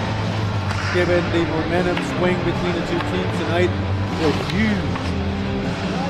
The Black Dragons were down by 3 goals 2 times tonight, and at a point they were down by just 1 as they were coming back from the hole they dug earlier in the first period. And now, Hong Kong Panda back up by 2 again. Lots of shots past the midway mark of the game. First half was kind of uninspiring, but as the action intensifies in the third period, it is turning up to be a very exciting matchup between these 2 teams. Takeda lost the puck. Here is Persons. Very dangerous player. Here comes the shot. Goes 5 holes. Saved by the goalie. And held on to the puck for Bristol.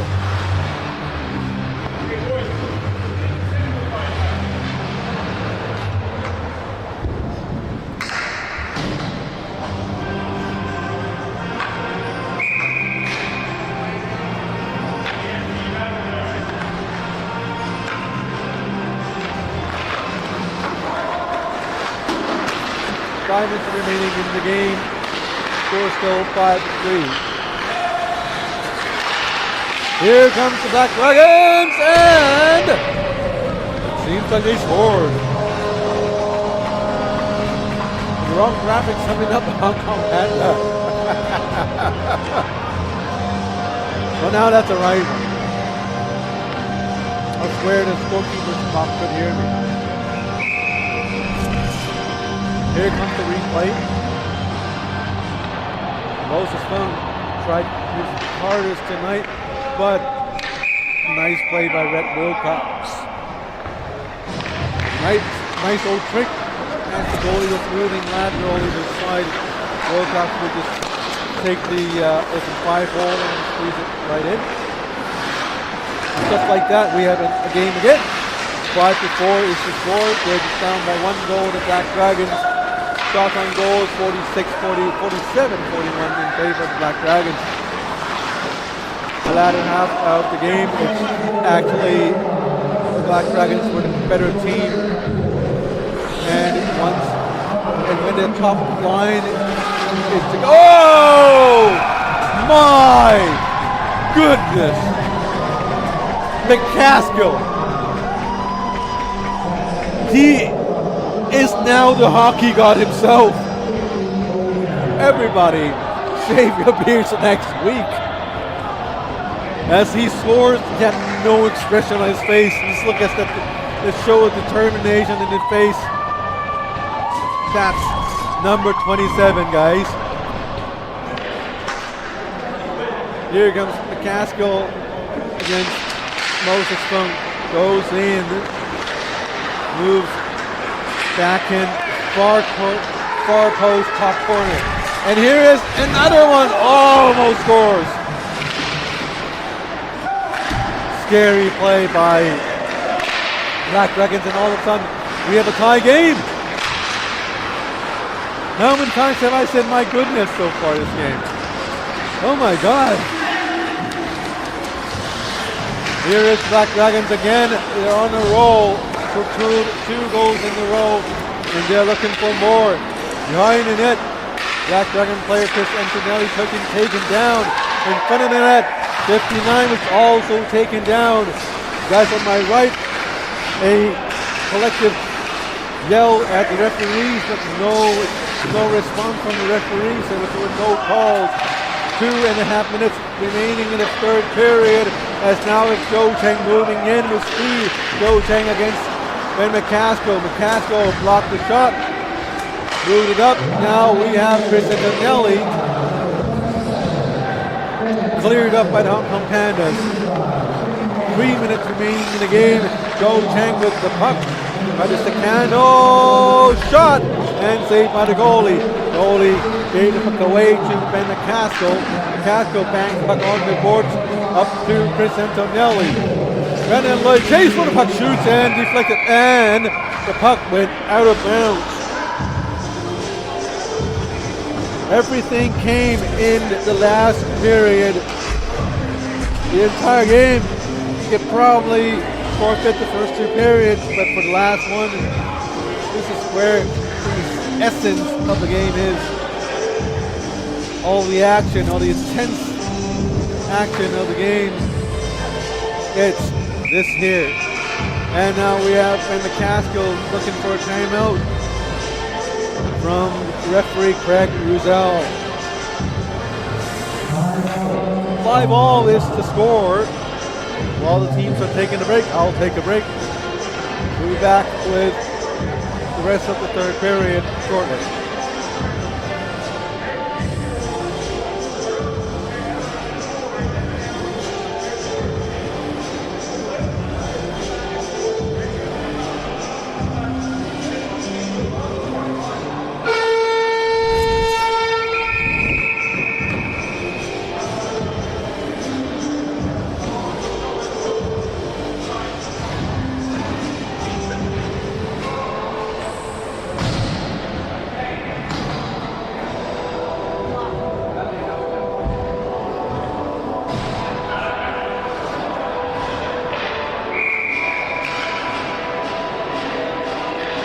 Back with the third period, 2 minutes and 42 seconds remain in the game. It's a tie game. Momentum-wise, it's all Black Dragons in the third period, and now we have almost a breakaway chance by Carmack. The Hong Kong Pandas bench called for a penalty. The referees did not. Here comes Jovi Wet. Jovi Wet went across the blue line and checked open ice. No call on the check, but it was an offside call against Jovi Wet and Hong Kong Pandas.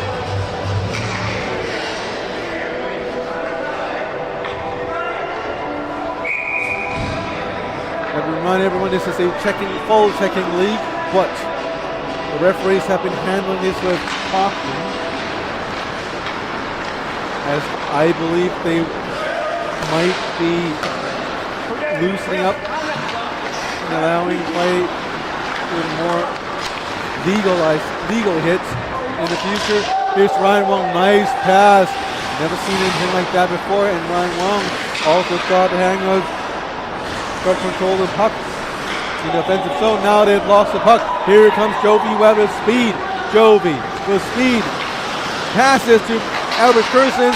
Albert Kersens goes back. Another shot. That's a weird sequence. And no goal scored. McCaskill on his knees, visibly exhausted. A minute and a half remaining in the game. Still a tie game, 5 apiece.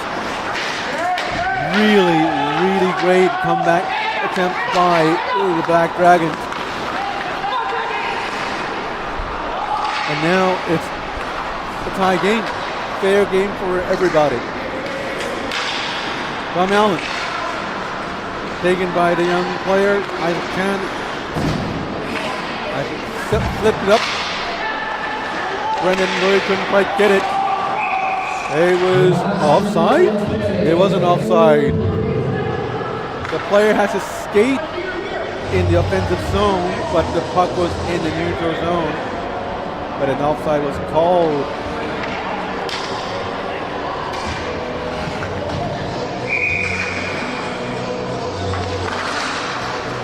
Face up in the neutral zone anyway. It's just under a minute remaining in the game. Hopefully we're going into overtime, but if the game ends right now, it's going to be devastated for the losing side. Here is McCaskill. McCaskill goes in with under 40 seconds remaining in the third period. Winnie Olsen with the puck. Looks, tries to flick it to Jovi Watt.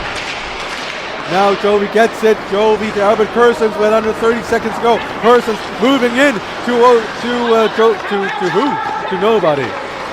Black Dragons picked up the puck. Ikeda coming in on this crucial time. Ikeda flicks it up to Tom Allen. Kersens being pinned onto the net.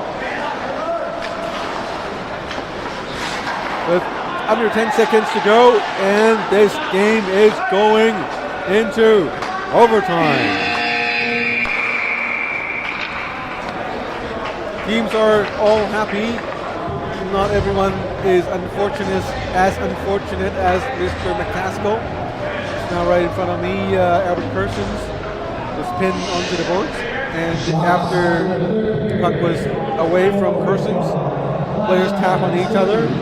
And on my right, Joseph Latour was holding on to Kersens. They both had a laugh. You know, it's all good, and I think that's the essence of ice hockey. We're all here to have fun, and playful moments like that goes a long way to the friendship of everyone. Now we're going to do overtime. 5 minutes of overtime. 3-on-3. No offsides, no icing. NHL style.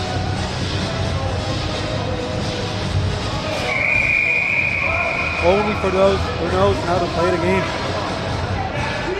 It's a very different rule.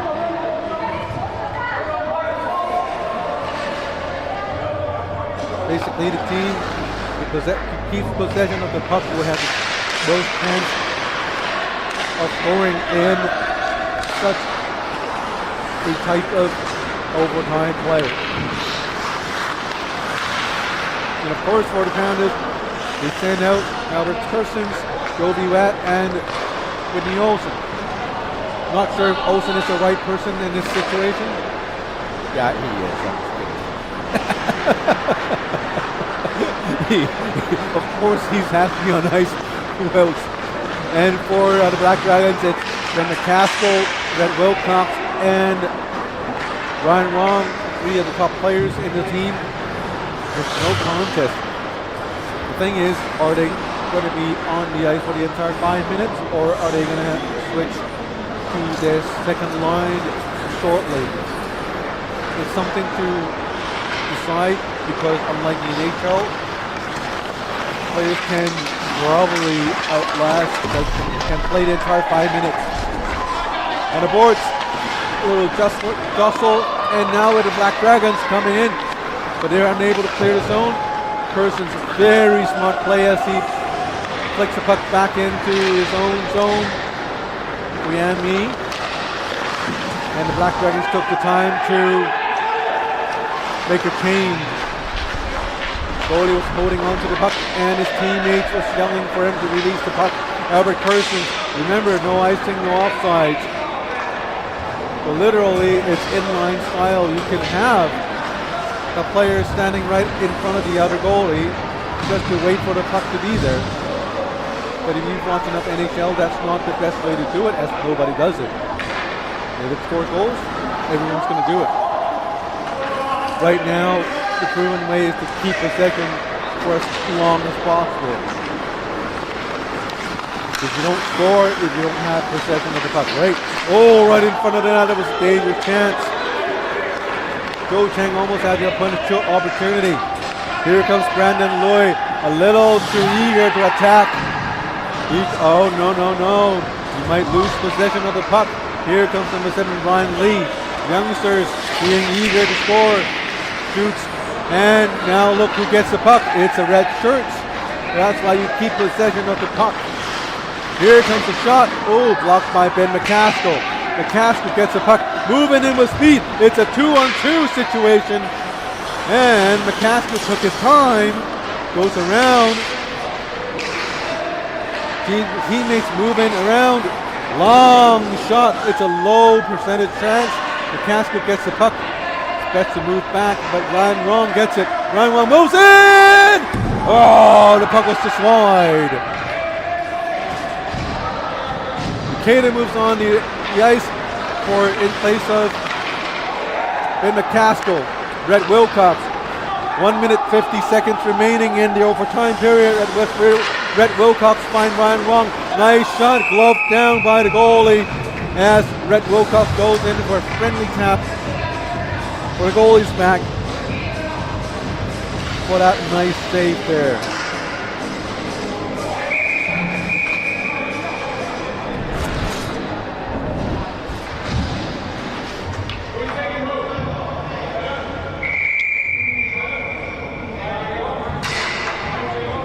A minute 43 seconds remaining. Very, very nervous times for fans around the world.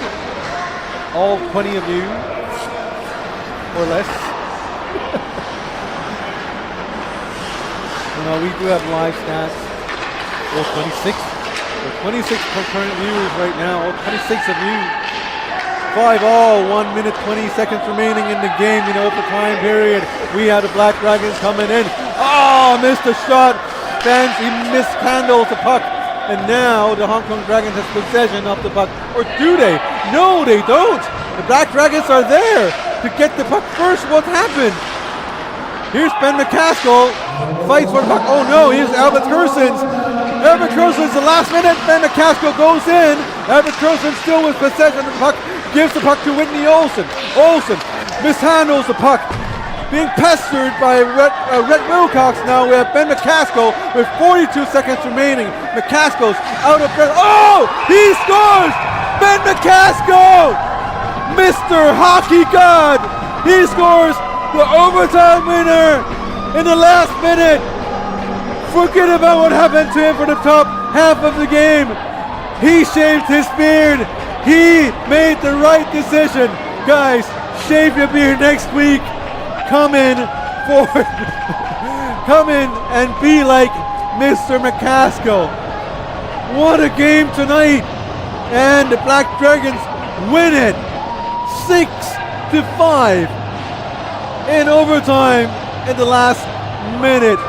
I've never seen such a game like this one. Exciting game between the two teams, and what a game. And with the win, the Black Dragons maintain second place, and the Hong Kong Panda maintain third place in standings. Next week, right here, we'll have week number 5. That would be the 24th of November. Be here, and we'll see you again. Good night. My name is Scotty Yang, and on behalf of Power Play Sports and Entertainment and crew, and of course my lovely camera buddy Tim Cooney here. Good night, and I'll see you guys again next week.